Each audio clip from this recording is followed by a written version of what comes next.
Okay, start ಮಾಡ್ಲಾ ಕೊಟ್ಟ? Okay, ಈಗ ಫಿಸಿಕ್ಸಲ್ಲಿ ಮತ್ತೆ ಅನದರ್ ಇಂಪಾರ್ಟೆಂಟ್ ಚಾಪ್ಟರ್ ಯಾವುದು? ಹೀಟ್. ಪ್ರತಿದಿನ ನೀವು ನೋಡಿರ್ತೀರಲ್ವಾ? ಹೌದಾ ಇಲ್ವಾ? ಮಾತಾಡ್ರಿ, ಯಾಕೆ ನಿದ್ದೆ ಬಂದಿದ್ಯಾ? ಭೌತಶಾಸ್ತ್ರ. ಓಕೆ, ಇವತ್ತು ಈ ಹೀಟ್ ಚಾಪ್ಟರ್ ಬಗ್ಗೆ ಡಿಸ್ಕಸ್ ಮಾಡೋಣ. ಯಾಕೆಂದ್ರೆ ಇದು ಒಂದು ಪರೀಕ್ಷೆಯ ದೃಷ್ಟಿಯಿಂದಲೂ ಮತ್ತೆ ನಾವು ದಿನನಿತ್ಯ ನೋಡ್ತಾ ಇರ್ತೀವಿ. ಹೀಟ್ ಗೊತ್ತಾಗ್ತಿದೆ, ಟೆಂಪ್ರೇಚರ್ ಅಲ್ವಾ, ಡೈಲಿ ನಾವು ಡಿಸ್ಕಸ್ ಮಾಡ್ತಾ ಇರ್ತೀವಲ್ಲ. ಹಾಗಾಗಿ ಫಿಸಿಕ್ಸಲ್ಲಿ ಇದು ಸಹ ಬಹು ಮುಖ್ಯವಾದ ಚಾಪ್ಟರ್ ಆಗುತ್ತೆ. ಗೊತ್ತಾಯ್ತು, ಹೀಟ್ ಅಥವಾ ಏನೋ ಉಷ್ಣ ಅಂತ ಕರೀತಾರೆ. ಈ ಚಾಪ್ಟರ್ ಬಗ್ಗೆ ನಾವು ಕಲಿತಾ ಹೋಗೋಣ. ಗೊತ್ತಾಗ್ತದೆ ಎಕ್ಸಾಮ್ಸ್ಗೆ ಹೆಂಗೆ ಇಂಪಾರ್ಟೆಂಟು, ಏನು ಡೈಲಿ ಲೈಫ್ ಅಪ್ಲಿಕೇಶನ್ಸ್ ಏನು. ಯಾಕೆಂದರೆ ಹೀಟು ನಮ್ಮ ಜೀವನದ ಒಂದು ಅವಿಭಾಜ್ಯ ಅಂಗ. ಯಾಕೆಂತಂದರೆ ವಿತೌಟ್ ಹೀಟ್ ಆಗಿರ್ಬೋದು, ಉಷ್ಣ ಆಗಿರ್ಬೋದು, ಅಥವಾ ಶಾಖ ಆಗಿರ್ಬೋದು, ಟೆಂಪ್ರೇಚರ್ ಇಲ್ದಂಗೆ ನಾವು ಇರೋಕ್ಕೆ ಸಾಧ್ಯ ಇಲ್ಲ. ಮನುಷ್ಯ ಬದುಕಿದಾನೆ ಅಂದರೂ ಹೀಟ್ ಕಾರಣ, ಸತ್ತೋದ್ರು ಹೀಟ್ ಕಾರಣ. ಜಾಸ್ತಿ ಆದರೂ ಸತ್ತೋಗ್ತಾನೆ, ಕಡಿಮೆ ಆದರೂ ಸತ್ತೋಗ್ತಾನೆ, ಹೌದಲ್ವಾ? ಈಗ ಏನಾದರೂ ಜ್ವರ ಬಂದರೆ, ಜಾಸ್ತಿ ಜ್ವರ ಬಂದರೆ ಈಗ ಎಷ್ಟಿರಬೇಕು ಮನುಷ್ಯನ ಟೆಂಪ್ರೇಚರ್? ಎಷ್ಟಿರಬೇಕು? ಎಷ್ಟು? 30? ನೋಡು, 38 ಅಂತಾನೆ. ಎಷ್ಟಪ್ಪ? 37. ಏನು 37? 37 ಡಿಗ್ರಿ ಸೆಲ್ಸಿಯಸ್. 37 ಡಿಗ್ರಿ ಇದ್ರೆ ಸತ್ತು ಹೋಗ್ತಾನ ಅವನು. ಅದಕ್ಕೆ ಹೇಳ್ತಿರೋದು, ಗೊತ್ತಾಗ್ತಿದ್ಯಾ? 37 ಡಿಗ್ರಿ ಅಂದ್ರೆ 20 ಗೊತ್ತಾಗ್ತದೆ. ನೆಕ್ಸ್ಟ್ ಇನ್ನೊಂದು 94. ಸರಿ, ಕರೆಕ್ಟ್. ಇವನು ಹೇಳಿದ್ರೆ ಕರೆಕ್ಟ್. 37 ಡಿಗ್ರಿ ಒಂದು 94 ಫ್ಯಾರನ್ಹೀಟ್. ಕರೆಕ್ಟ್, ಸರಿ. ಓಕೆನಾ? ಮತ್ತೆ ಆಮೇಲೆ ಇನ್ನೊಂದು ಎಲ್ಲಿನಲ್ಲಿ ಏನಾರು ಮೆಜರ್ ಮಾಡ್ತಾರಾ ಬಾಡಿ ಟೆಂಪ್ರೇಚರಾ? ಮತ್ತಿನ್ನ ಈಗ ನೀರು ಫುಲ್ಲು ಫ್ರೀಸ್ ಆಗೋದು ಎಷ್ಟೇ ಡಿಗ್ರಿಲಿ ಫ್ರೀಸ್ ಆಗುತ್ತೆ? 0 ಡಿಗ್ರಿ ಅಲ್ವಾ? ಈ ರೀತಿ ನೀವು ನೋಡ್ತಿರ್ತೀರ ಪ್ರತಿದಿನ. ನಾವು ಹೀಟ್ನ ನಾವು ಬಾಡಿಗೂ ಇಂಪಾರ್ಟೆಂಟು, ಮತ್ತು ನಮ್ಮ ಮನುಷ್ಯ ಜೀವನ ಮಾಡೋಕೆ ಬೆಳಗ್ಗೆಯಿಂದ ಸಂಜೆವರೆಗೂ ನೀವು ಈಗೇನು ಊಟ ಮಾಡ್ಕೊಂಡು ಬಂದಿರಲ್ಲ ಮಧ್ಯಾಹ್ನ, ಅದು ಊಟ ಆಗಬೇಕಂದ್ರೂ ಹೀಟ್ ಬೇಕು. ಬಾಡಿಲಿ ನೀವು ಊಟ ಮಾಡಿದ್ದು ಡೈಜೆಷನ್ ಆಗಬೇಕು ಅಂದ್ರೂ ಹೀಟ್ ಬೇಕು. ಗೊತ್ತಾಗ್ತಿದ್ಯಾ? ಹಾಗಾಗಿ ಜೀವನದ ಪ್ರತಿ ಏನು ಮನುಷ್ಯ ಇದನ್ನೇ ಅಂತಂದರೆ, ಅಥವಾ ಭೂಮಿ ಇದೆ ಅಂತಂದರೆ ಶಾಖ ಬೇಕೇ ಬೇಕು, ಅದಿಲ್ದಲೇ ಇರೋಕ್ಕಾಗಲ್ಲ. ಗೊತ್ತಾಗ್ತಿದೆಯಾ? ಆ ರೀತಿ ಅಷ್ಟು ಒಂದು ಇಂಪಾರ್ಟೆಂಟ್ ಒಂದು ಕಾನ್ಸೆಪ್ಟ್ ಇದು. ಹಾಗಾಗಿ ಇದನ್ನ ಅಪ್ಲಿಕೇಶನ್ಸ್ ಏನು, ಮತ್ತು ಫಿಸಿಕ್ಸಲ್ಲಿ ಇದನ್ನು ಯಾವ ರೀತಿ ಒಂದು ಬ್ರಾಂಚ್ ಇದೆ, ಥರ್ಮೋಡೈನಮಿಕ್ಸ್ ಅಂತ ಅಲ್ವಾ? ಥರ್ಮೋಡೈನಮಿಕ್ಸ್ ಅನ್ನೋ ಬ್ರಾಂಚ್ ಇದೆ. ಅದರಲ್ಲಿ ಈ ಹೀಟ್ ಬಗ್ಗೆನೇ ಸ್ಟಡಿ ಮಾಡ್ತಾರೆ. ಯಾವ ರೀತಿ ಹೀಟ್ನ ನಾವು ಬೇರೆ ಬೇರೆ ಅಪ್ಲಿಕೇಶನ್ಸ್ ಯೂಸ್ ಮಾಡ್ಬೋದು. ಗೊತ್ತಾಗ್ತಿದೆ? ಮತ್ತು ಲೈಫಲ್ಲಿ ಯಾವ್ಯಾವ ಅಪ್ಲಿಕೇಶನ್ಸ್ ಬರ್ತವೆ, ಹ್ಯೂಮನ್ಗೆ ಯಾವ ರೀತಿ ಹೆಲ್ಪ್ ಆಗುತ್ತೆ, ಅದನ್ನ ಹೆಂಗೆ ಮೆಜರ್ ಮಾಡ್ತೀವಿ ಅನ್ನೋದ್ರ ಬಗ್ಗೆ ಎಲ್ಲ ತುಂಬ ಡೀಟೇಲಾಗಿ ಇದೆ. ನಾವು ಏನು ಸ್ಟಡಿ ಮಾಡೋಣ ಅಂದರೆ ಎಕ್ಸಾಮ್ಗೆ ಎಷ್ಟು ಬೇಕೋ ಅದನ್ನು ಮಾತ್ರ ಸ್ಟಡಿ ಮಾಡ್ತಾ ಹೋಗೋಣ. ಓಕೆನಾ? ಎಕ್ಸಾಮ್ ಪಾಯಿಂಟ್ ವ್ಯೂವಲ್ಲಿ ಏನು ಇಂಪಾರ್ಟೆಂಟು ಅದನ್ನು ಮಾತ್ರ ಸ್ಟಡಿ ಮಾಡಿ ಎಕ್ಸಾಮ್ ಪಾಸ್ ಮಾಡೋದು ನೋಡೋಣ. ಓಕೆನಾ? ಈಗ ನೋಡಿ, ಈ ಇಂದಿನ ವರ್ಷಗಳಲ್ಲಿ ಕ್ವೆಶನ್ ಪೇಪರ್ಗಳು ನೋಡಿದಾಗ ನಿಮಗೆ ಗೊತ್ತಾಗುತ್ತೆ ಯಾವ ರೀತಿ ಪ್ರಶ್ನೆಗಳು ಬರ್ತವೆ ಅಂತ.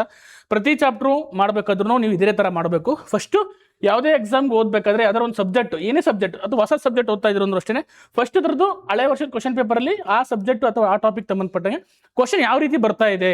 ಗೊತ್ತಾಗ್ತಿದೆಯಾ? ಹೀಟ್ ಅನ್ನೋದು ಒಂದು ಚಾಪ್ಟರ್ನೇ ಬೇಕಾದ್ರೆ 10 ಅವರ್ 15 ಅವರ್ ಪಾಠ ಮಾಡ್ಬೋದು. ಗೊತ್ತಾಗ್ತಿದೆ? ಆದರೆ ಅದ್ರ ನೆಸೆಸಿಟಿ ನೋಡಿಕೊಂಡು ಪಾಠ ಮಾಡಬೇಕಾಗುತ್ತೆ. ಅದಕ್ಕೋಸ್ಕರ ಕ್ವೆಶನ್ ಪೇಪರ್ ನೋಡಿದಾಗ ಆ ಕ್ವೆಶನ್ ಪೇಪರ್ನ ಆಧರಿಸಿ ನಾವೇನು ಮಾಡ್ಬೋದು, ಯಾವ್ದು ಇಂಪಾರ್ಟೆಂಟು, ಯಾವ ಟಾಪಿಕ್ ಇಂಪಾರ್ಟೆಂಟು, ಯಾವ ಕಾನ್ಸೆಪ್ಟ್ ಇಂಪಾರ್ಟೆಂಟು, ಮತ್ತು ರಿಪೀಟೆಡ್ ಯಾವ್ದು ಬಂದಿದೆ. ಗೊತ್ತಾಗ್ತಿದೆಯಾ? ರಿಪೀಟೆಡ್ ಯಾಕೆ ಬಂದಿದೆ ಅಂದರೆ ಆಲ್ಮೋಸ್ಟ್ ನಾನು ಹೇಳ್ತಿದ್ದೀನಿ, ಸೈನ್ಸಲ್ಲಿ ನೀವು ತುಂಬ ತಲೆ ಕೆಡ್ಸ್ಕೊಳೋದು ಅವಶ್ಯಕತೆ ಇಲ್ಲ. ರಿಪೀಟೆಡ್ ಟಾಪಿಕ್ಸ್ ನೋಡ್ಕೊಂಡ್ಬಿಟ್ರೆ ಅದರಲ್ಲೇ ಕ್ವಶನ್ಸ್ ಕವರ್ ಆಗಿರುತ್ತೆ. 1-2 ಮಿಸ್ ಆಗ್ಬೋದು ಅಷ್ಟೇ. ನೀವೇನೋ 15ರಿಂದ 16 ಕ್ವಶನ್ಸ್ ಬರುತ್ತೆ ಅಂತಂದರೆ, ಕೆಮಿಸ್ಟ್ರಿ, ಫಿಸಿಕ್ಸು, ಬಯಾಲಜಿ ಸೇರಿ ಆಲ್ಮೋಸ್ಟ್ ಅಲ್ಲ 12 question repeated question, direct question repeat ಆಗದಲ್ಲೇ ಇರ್ಬೋದು, ಬಟ್ ಅದ್ರ ಕಾನ್ಸೆಪ್ಟ್ ಅಂತೂ ರಿಪೀಟ್ ಆಗಿರುತ್ತೆ. ಅರ್ಥ ಆಗ್ತಿದೆಯಾ? ಅದಕ್ಕಾಗಿ ಆ ಕಾನ್ಸೆಪ್ಟ್ನ ನೀವು ಕಲ್ತ್ಕೊಂಡು ರಿಪೀಟೆಡ್ ಕಾನ್ಸೆಪ್ಟ್ ಅಥವಾ ಆ ರಿಪೀಟೆಡ್ ಕ್ವಶನ್ಸ್ನ ಚೆನ್ನಾಗಿ ಕಲ್ತ್ಕೊಂಡ್ಬಿಟ್ರೆ ಈಸಿಯಾಗಿ ಎಕ್ಸಾಮ್ಸ್ ಸೈನ್ಸ್ನಲ್ಲಿ ಮಾಡೋದು ಕಡಿಮೆ ಸಿಲೆಬಸ್ ಓದಿ ಹೆಚ್ಚು ಮಾರ್ಕ್ಸ್ನ ತಗೋಬೋದು. ಓಕೆ, ನೋಡ್ತಾ ಹೋಗೋಣ. ಈಗ ನೋಡಿ, ಕ್ವಶನ್ಸ್ ನೋಡ್ತಾನ. ಒಂದು ವಸ್ತುವಿನ ಒಂದು ತುದಿಯಿಂದ ಇನ್ನೊಂದು ತುದಿಗೆ ಕಣಗಳ ಚಲನೆ ಆಗದೆ, ಕ್ವಶನ್ ಅರ್ಥ ಮಾಡಿ, ಕಣಗಳ ಚಲನೆ ಆಗದೆ ಶಾಖವು ಮಾತ್ರ ಪ್ರಸಾರವಾಗುವ ವಿಧಾನ ಯಾವುದು? ಗೊತ್ತಾಗ್ತಿದ್ಯಾ? ಇಲ್ಲಿ ನೋಡಿ, ಒಂದು ವಸ್ತುವಿದೆ. ಗೊತ್ತಾಗ್ತಿದ್ಯಾ? ವಸ್ತು ಇದೆ, ಆ ವಸ್ತುವಿಗೆ ಏನು ಮಾಡ್ತಾರೆ, ಹೀಟ್ ಕೊಡ್ತಾರೆ ಇಲ್ಲಿ. ಗೊತ್ತಾಗ್ತಿದ್ಯಾ? ಹೀಟ್ ಕೊಟ್ಟಾಗ ಏನಾಗುತ್ತೆ, ಕಣಗಳು ಟ್ರಾವೆಲ್ ಆಗ್ತವೆ. ಗೊತ್ತಾಗ್ತಿದ್ಯಾ? ಕಣಗಳು ಇಲ್ಲೇನಾಗ್ತದೆ, ಚಲನೆ ಆಗದೆ ಶಾಖವು ಟ್ರಾನ್ಸ್ಫರ್ ಆಗುತ್ತೆ. ಈಗ ಯಾವುದೇ ಇದನ್ನ ಏನಂತ ಕರೀತಾರೆ, 3 ಟೈಪ್ಸಲ್ಲಿ ಆನ್ಸರ್ ಗೊತ್ತಾಗಾದ್ರು ಗೊತ್ತಾ? ಆನ್ಸರ್ ಗೊತ್ತಿಲ್ವಾ? ನೋಡಿ, ಈ ಕಂಡಕ್ಷನ್, ಕನ್ವೆನ್ಷನ್, ರೇಡಿಯೇಷನ್ ಮತ್ತು ಇಂಡಕ್ಷನ್, ಈ 3 ಸಹ ಏನೋ ಒಂದು ಹೀಟ್ನ ಟ್ರಾನ್ಸ್ಫರ್ ಮಾಡೋ ವಿಧಗಳು. ಗೊತ್ತಾಗ್ತಿದೆಯಾ? ನಿಮ್ಗೆ ಆ ಕಾನ್ಸೆಪ್ಟ್ ಬಂದಾಗ ನೀನು ಕ್ಲಾರಿಟಿ ಸಿಗುತ್ತೆ. ಕ್ವಶನ್ ನೋಡ್ಕೊಂಡಿರಿ ಅಂದರೆ ಇಲ್ಲಿ ಕ್ವಶನ್ ಅರ್ಥ ಮಾಡ್ಕೊಳ್ಳಿ. ಯಾವ ಏನೋ ಒಂದು ವಸ್ತು ಇದೆ, ಆ ವಸ್ತುವಿನ ಕಣಗಳ ಚಲನೆ ಆಗದೆ ಏನಾಗ್ತಿದೆ, ಶಾಖವು ಒಂದು ಕಡೆಯಿಂದ ಇನ್ನೊಂದು ಕಡೆಗೆ ಟ್ರಾನ್ಸ್ಫರ್ ಆಗ್ತಾ ಇದೆ. ಗೊತ್ತಾಗ್ತಿದೆಯಾ? ಹೀಟು ಟ್ರಾನ್ಸ್ಫರ್ ಆಗೋಕ್ಕೆ ಮೀಡಿಯಂ ಬೇಕೋ ಬೇಡವೋ? ಬೇಕಾಗುತ್ತಲ್ವಾ? ಮೀಡಿಯಂ ಬೇಕು, ಇಲ್ಲಾಂದ್ರೆ ಹೀಟು ಟ್ರಾನ್ಸ್ಫರ್ ಆಗಲ್ಲ. ಹಾಗಾಗಿ ಈ ಮೂರು ವಿಧಾನಗಳು ಸಹ, ಕಂಡಕ್ಷನ್, ಕನ್ವೆನ್ಷನ್, ರೇಡಿಯೇಷನ್, ಈ ಮೂರು ಸಹ ಹೀಟು ಒಂದು ಕಡೆಯಿಂದ ಒಂದು ಕಡೆ ತಾಪಮಾನ ಏನು ಟ್ರಾನ್ಸ್ಫರ್ ಆಗೋಕ್ಕೆ ಒಂದು ಮೋಡ್ ಆಫ್ ಇದು ಅಂತ ಕರೀತಾರೆ. ಓಕೆ, ಈ ಮೂರು ಬಗ್ಗೆನೂ ಕ್ವಶನ್ಸ್ ಬಂದಿದೆ. ಗೊತ್ತಾಗ್ತಿದ್ಯಾ? ಈ ಮೂರು ಕಾನ್ಸೆಪ್ಟ್ ಬಗ್ಗೆನೂ ಕ್ವಶನ್ಸ್ ಬಂದಿದೆ. ತುಂಬಾ ಸತಿ ಕ್ವಶನ್ ಕೇಳಿದ್ದಾರೆ, ಇಂಪಾರ್ಟೆಂಟ್, ವೆರಿ ವೆರಿ ಇಂಪಾರ್ಟೆಂಟ್. ಗೊತ್ತಾಗ್ತಿದೆ? ನಾನು ಎಕ್ಸ್ಪ್ಲೇನ್ ಮಾಡ್ತೀನಿ ಯಾವ ರೀತಿ ಕಂಡಕ್ಷನ್ ಅಲ್ಲಿ ಯಾವ ರೀತಿ ಟ್ರಾನ್ಸ್ಫರ್ ಆಗುತ್ತೆ ಹೀಟು, ನೆಕ್ಸ್ಟ್ ಕನ್ವೆನ್ಷನ್ ಅಲ್ಲಿ ಯಾವ ರೀತಿ ಆಗುತ್ತೆ, ನೆಕ್ಸ್ಟ್ ರೇಡಿಯೇಷನ್ ಅಲ್ಲಿ ಯಾವ ರೀತಿ ಹೀಟ್ ಟ್ರಾನ್ಸ್ಫರ್ ಆಗುತ್ತೆ ಅನ್ನೋದು ನಾನು ಹೇಳ್ತೀನಿ. ಈ ಟಾಪಿಕ್ನ ತುಂಬಾ ಚೆನ್ನಾಗಿ ಓದ್ಕೋಬೇಕು. ನಾನು ಎಕ್ಸ್ಪ್ಲೇನ್ ಮಾಡಕ್ ಬಂದಾಗ ಹೇಳ್ತೀನಿ ನಿಮ್ಗೆ. ಗೊತ್ತಾಗ್ತಿದ್ಯಾ? ನೋಡಿ, ಅದೇ ನಿಮ್ಗೆ ಹೇಳ್ಬೇಕು ಅಂತಂದ್ರೆ ಎಕ್ಸಾಂಪಲ್ ಇವಾಗ ಈಗಲೇ ಎಕ್ಸ್ಪ್ಲೇನ್ ಮಾಡ್ಬೋದು. ಯೂಶಲಿ ನೋಡ್ರೆ ಗೊತ್ತಾಗುತ್ತೆ ನಿಮಗೆ. ಈಗ ಒಂದು ನಾವು ಬೆಂಕಿ ಹಾಕಿದೀವಿ ಅಂದ್ಕೊಳ್ಳಿ, ಈ ಎಕ್ಸಾಮ್ ಸುಮ್ಮನೆ ಸಿಂಪಲ್ ಆಗಿ ಹೇಳ್ತೀನಿ, ಅಲ್ಲಿ ಬಂದಾಗ ಟಾಪಿಕ್ ಎಕ್ಸ್ಪ್ಲೇನ್ ಮಾಡ್ತೀನಿ. ಮೂರು ಥರನೂ ಟ್ರಾನ್ಸ್ಫರ್ ಆಗ್ತಿರುತ್ತೆ ಹೀಟ್. ಒಂದು ಸತಿ ನಾವು ಬೆಂಕಿ ಹಾಕ್ತಾರೆ, ಮೂರು ಥರನೂ ಹೀಟ್ ಟ್ರಾನ್ಸ್ಫರ್ ಆಗ್ತಿರುತ್ತೆ. ನೋಡಿ ಇಲ್ಲಿ ಫಸ್ಟು ಕಂಡಕ್ಷನ್. ಗೊತ್ತಾಗ್ತಿಯಾ? Energy transferred by direct. ಗೊತ್ತಾಗ್ತಿದ್ಯಾ? Direct contact. ಅದು ನೋಡಿ ಇಲ್ಲಿ ಏನ್ ಮಾಡ್ತಾ ಇದ್ದಾರೆ, ಒಂದು ಕಬ್ಬಿಣದ ರಾಡ್ನ ಇಟ್ಕೊಂಡು ಅದಕ್ಕೆ ಬೆಂಕಿಗೆ ಇಡ್ತಾ ಇದ್ದಾನೆ. ಏನಾಗ್ತಿದೆ, ಕಬ್ಬಿಣದ ರಾಡ್ ಇಲ್ಲಿ ಏನಾಗ್ತಾ ಇದೆ, ಗೊತ್ತಾಗ್ತಿದ್ಯಾ? ಏನಾಗ್ತಿದೆ, ಹೀಟ್ ಆಗ್ತಾ ಇದೆ. ಗೊತ್ತಾಗ್ತಿದ್ಯಾ? ಹೀಟ್ ಆಗಿ ಏನಾಗ್ತಿದೆ, ಹೀಟು ಈ ಕಡೆಯಿಂದ ಈ ಕಡೆಗೆ ಏನಾಗ್ತಿದೆ, ಟ್ರಾವೆಲ್ ಆಗ್ತಾ ಇದೆ ಅಲ್ವಾ? ಇದನ್ನೇನಂತ ಕರೀತಾರೆ, ಕಂಡಕ್ಷನ್ ಅಂತ ಕರೀತಾರೆ. ಅದೇ ರೀತಿ ಕನ್ವೆನ್ಷನ್ ಅಂತ ಕರೀತಾರೆ. Energy transferred by a molecular motion. ಗೊತ್ತಾಗ್ತಿದ್ಯಾ? ಗೊತ್ತಾಗ್ತಿಯಾ? ಮಾಲಿಕ್ಯುಲರು ಒಂದು ಕಡೆಯಿಂದ ಇನ್ನೊಂದು ಕಡೆಗೆ ಏನ್ ಮಾಡ್ಬೇಕು, ಹೀಟ್ನ ಟ್ರಾನ್ಸ್ಫರ್ ಮಾಡಬೇಕು, ತಗೊಂಡು ಹೋಗ್ಬೇಕು. ಅದಕ್ಕೆ ಕನ್ವೆನ್ಷನ್ ಅಂತ ಕರೀತಾರೆ. ಗೊತ್ತಾಗ್ತಿದ್ಯಾ? Next radiation. ಗೊತ್ತಾಗ್ತದೆ? Radiation energy transferred by electromagnetic wave ರೂಪದಲ್ಲಿ ಏನು, ವೇವ್ಗಳ ರೂಪದಲ್ಲಿ ಅಥವಾ ಅಲೆಗಳ ರೂಪದಲ್ಲಿ ಏನಾಗುತ್ತೆ, ಹೀಟು ಟ್ರಾನ್ಸ್ಫರ್ ಆಗುತ್ತೆ. ಇಲ್ಲಿ ಯಾವುದೇ ತರ ಮೀಡಿಯಂ ಬೇಕಾಗಲ್ಲ. ಗೊತ್ತಾಗ್ತಿದೆಯಾ? ನಮಗೀಗ ಸೂರ್ಯನಿಂದ ಬರುತ್ತಲ್ವಾ, ಯಾವ ಈ ಮೂರಲ್ಲಿ ಯಾವುದು ಮುಖಾಂತರ ಆಗ್ಬೋದು ನಮ್ಮ ಪ್ರಕಾರ, ರೇಡಿಯೇಷನ್. ಅರ್ಥ ಆಗ್ತಿದೆಯಾ? ಈಗ ನಿಮಗೆ ಒಂದು ಕಾನ್ಸೆಪ್ಟ್ ಬಂದಿದೆ ಅನ್ಸುತ್ತೆ, ಕಂಡಕ್ಷನ್, ಕನ್ವೆನ್ಷನ್, ರೇಡಿಯೇಷನ್. ಈ ಮೂರು ಏನು ಟೈಪ್ಸ್ ಆಫ್ ಹೀಟು ಟ್ರಾನ್ಸ್ಫರ್ ಆಗೋದು. ಈಗ ನೀವು ಯಾವುದೇ ಇಷ್ಟು ಕಲ್ತ್ಕೊಂಡ್ರೆ ನೀವು ಯಾವುದೇ ನೋಡಿದ್ರು ಏನಾಗುತ್ತೆ, ಈಗ ನಾನು ಹೇಳ್ಬೋದು ಯಾವ ಟೈಪ್ ಆಫ್ ಹೀಟು ಟ್ರಾನ್ಸ್ಫರ್ ಆಗ್ತಾ ಇದೆ ಅಂತ. ಅರ್ಥ ಆಗ್ತಿದೆಯಾ? ಅರ್ಥ ಆಗ್ತಿದೆಯಾ? ಈಗ ನೀವು ಅಡುಗೆ ಮಾಡಕ್ಕೆ ಹೋಗ್ತೀರಾ ಅಲ್ವಾ? ಅಡುಗೆ ಮಾಡಕ್ಕೆ ಹೋಗ್ತೀರಾ ಇಲ್ವಾ? ಹೆಣ್ಮಕ್ಳು ಹೋಗಲ್ವಾ ಅಡುಗೆ ಮಾಡಕ್ಕೆ? ಮಾಡಲ್ವಾ ಅಡುಗೆ? ಚಪಾತಿ ಬೇಯಿಸ್ತಾ ಇರ್ತೀರಾ ಅಲ್ವಾ? ಚಪಾತಿ ಬೇಯಿಸ್ಬೇಕಾದ್ರೆ ಇಟ್ಕೊಂತ ಏನಂದ್ರೆ ಇದಕ್ಕೆ ಎತ್ತದು, ಚಪಾತಿ ಎತ್ತದು ಏನಂತಾರೆ? ಲಟ್ಟಣಿಗೆ ಅಂದ್ರೆ ಚಪಾತಿ ಅರಿಯೋದು. ಲಟ್ಟಣಿಗೆ ಅಂದ್ರೆ ಏನಂದ್ರೆ ಇದಕ್ಕೆ ತವಾ. ತವಾ ಅಂದ್ರೆ ಚಪಾತಿ ಬೇಯಿಸೋದ್ ಕಣ. ಏನ್ ಅಡುಗೆ ಮಾಡ್ತಿರೋ ನೀವು? ಹುಡುಗರು ಗೊತ್ತಿಲ್ಲ, ಹುಡುಗಿರು ಗೊತ್ತಿಲ್ಲ. ಸಲಾಕೆ ಅಂತ ಅಂತಾರ ನಿಮ್ ಕಡೆ ಅಂತಾರೆ. ಚಿಮಟ ಅಂದ್ರೆ ಈ ತರ. ಅಯ್ಯೋ, ಅಡಿಗೆ ಮನೇಲಿ ಯೂಸ್ ಮಾಡೋ ವಸ್ತುಗಳ ಬಗ್ಗೆನೇ ಗೊತ್ತಿಲ್ಲ. ಚಿಮಟ ಅಂದ್ರೆ ಈ ತರ ಕಣ, ಹಿಡ್ಕೊಳ್ಳೋದು ಈ ತರ, ಅದು ಚಿಮಟ. ಯಾವ್ದ ನಿಮ್ ಕಡೆ ನಂತರ?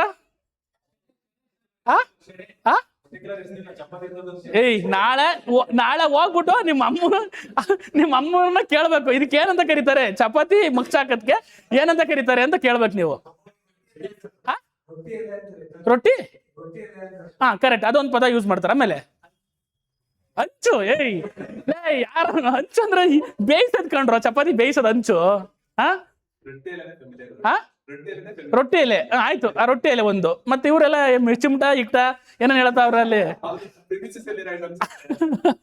ಅರ್ಥ ಆಗ್ತಿದ್ಯಾ? ಅವಾಗ ನೀವು ಅದೇನಾದ್ರು ಹೆಂಚ್ ಮೇಲೆ ಇಟ್ಟಾಗ ಜಾಸ್ತಿ ಹೊತ್ತು ಅದು ಬೇಡ ಬಿಡಪ್ಪ. ಸೌಟ್ ಗೊತ್ತ ಹೋಗ್ಲಿ? ಸೌಟ್ ಗೊತ್ತಾ? ಸೌಟ್ ಅಂದ್ರೆ ಏನ್ ಹೇಳ್ರಿ? ಅದಾದ್ರೆ ಗೊತ್ತಲ್ವಾ? ನೀವೇನಾದ್ರು ಅನ್ನ ಅಥವಾ ಏನಾದ್ರು ಸಾಂಬಾರು ಮಾಡ್ತಿರ್ಬೇಕಾದ್ರೆ ಆ ಸೌಟನ್ನ ಅಲ್ಲೇ ಬಿಟ್ಬಿಟ್ಟು ಮತ್ತೆ ಇಟ್ಕೊಂಡು ಹೋಗೋದಾಗ ಏನಾಗುತ್ತೆ ಹೇಳ್ರಿ? ಹೀಟ್ ಆಗುತ್ತೆ. ಹಂಗಾಗಿ ಯಾವ ಮೆಥಡ್ ಅಲ್ಲಿ ಅದು ಹೀಟ್ ಟ್ರಾನ್ಸ್ಫರ್ ಆಗಿದೆ? ಕಂಡಕ್ಷನ್. ಗೊತ್ತಾಗ್ತಿದೆ? ಈ ರೀತಿ ಕ್ವಶನ್ಸ್ ಬಂದಿದೆ. ಅರ್ಥ ಆಗ್ತಿದೆಯಾ? ನೆಕ್ಸ್ಟ್ ಈಗ ಈ ಹೀಟರ್ಗಳಂತ ಬರ್ತಾ ಗೊತ್ತಾ?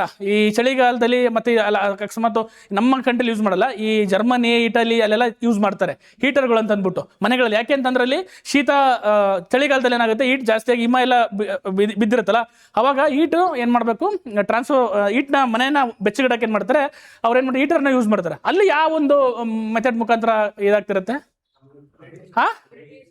Radiation, convention. ಗೊತ್ತಾಯ್ತಾ? ಕನ್ವೆನ್ಷನ್ ಮೂಲಕ ಏನಾಗ್ತಿರುತ್ತೆ, ಎನರ್ಜಿ ಟ್ರಾನ್ಸ್ಫರ್ ಆಗ್ತಿರುತ್ತೆ. ಗೊತ್ತಾಗ್ತಿದೆಯಾ? ರೇಡಿಯೇಷನ್ ಸೂರ್ಯನಲ್ಲಿ ಮಾತ್ರ ಆಗ್ತಿರುತ್ತೆ. ಸೂರ್ಯನಿಂದ ಬರ್ತಕ್ಕೆ ವಿಕಿರಣಗಳು ರೇಡಿಯೇಷನ್. ಈ ಲೈಟ್ ಇಂದ ಈಗ ಹೀಟ್ ಟ್ರಾನ್ಸ್ಫರ್ ಆಗ್ತಿದೆ. ತುಂಬಾ ಹೊತ್ತು ನೀವು ನೋಡಿದ್ರೆ ಶೆಕೆ ಆಗುತ್ತೆ ಇಲ್ಲಿ, ಹೌದಲ್ವಾ? ತುಂಬಾ ಯಾವ ಮುಖಾಂತರ ಆಗ್ತಾ ಇರುತ್ತೆ? ರೇಡಿಯೇಷನ್. ಗೊತ್ತಾಗ್ತಿದೆಯಲ್ವಾ? ಅಂದ್ರೆ ಒಂದು ಕಾನ್ಸೆಪ್ಟ್ ತಿಳ್ಕೊಂತಂದ್ರಾಗ ಅದ್ರ ಅಪ್ಲಿಕೇಶನ್ಸ್ ಗೊತ್ತಿರಬೇಕು. ಇದ್ರ ಮೇಲೆ ಕ್ವಶನ್ಸ್ ಕೇಳಿದ್ದಾರೆ, ತುಂಬಾ ಸರಿ ಕ್ವಶನ್ಸ್ ಕೇಳಿದ್ದಾರೆ. ಓಕೆನಾ? ನೋಡಿ, ಚಳಿಗಾಲದಲ್ಲಿ ಕಬ್ಬಿಣದ ಗ್ಲಾಸ್ ಅಂತ ಇರಲ್ಲ, ಕ್ವಶನ್ ಅಂತ ಕೇಳ್ಬಿಟ್ಟವ್ರೆ, ಕಬ್ಬಿಣದ ಲೋಟ ಅಂದ್ಕೊಳ್ಳಿ. ಓಕೆನಾ? ಗಾಜಿನ ಗ್ಲಾಸ್ಗೆ ಹೆಚ್ಚು ತಣ್ಣಗಿರುತ್ತದೆ ಅಲ್ವಾ? ಅಥವಾ ಇನ್ನೊಂದು, ಅಕಸ್ಮಾತ್ ನೀವು ಚಳಿಗಾಲದಲ್ಲಿ ಚೇರ್ ಇರುತ್ತೆ, ಕಬ್ಬಿಣದ ಚೇರ್ ಇರುತ್ತೆ ಅಂದ್ಕೊಳ್ಳಿ, ಅದ್ಮೇಲೆ ಕುತ್ಕೊಂಡು ಫುಲ್ ಚಳಿ ಆದಂಗೆ ಆಗುತ್ತೆ. ಕರೆಕ್ಟಾ? ಹೌದಾ? ಯಾಕೆ ಅಂತ ಕ್ವಶನ್.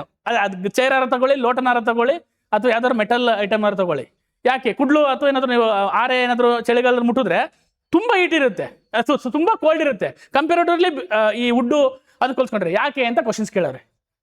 ಫೀಲ್ ಆಗಿರುತ್ತೆ ನೀವೆಲ್ಲ ಮಾಡಿದಿರೋದನ್ನ. ಯಾಕೆ ಅಂತ ಕ್ವಶನ್ಸ್ ಕೇಳಿದ್ದಾರೆ.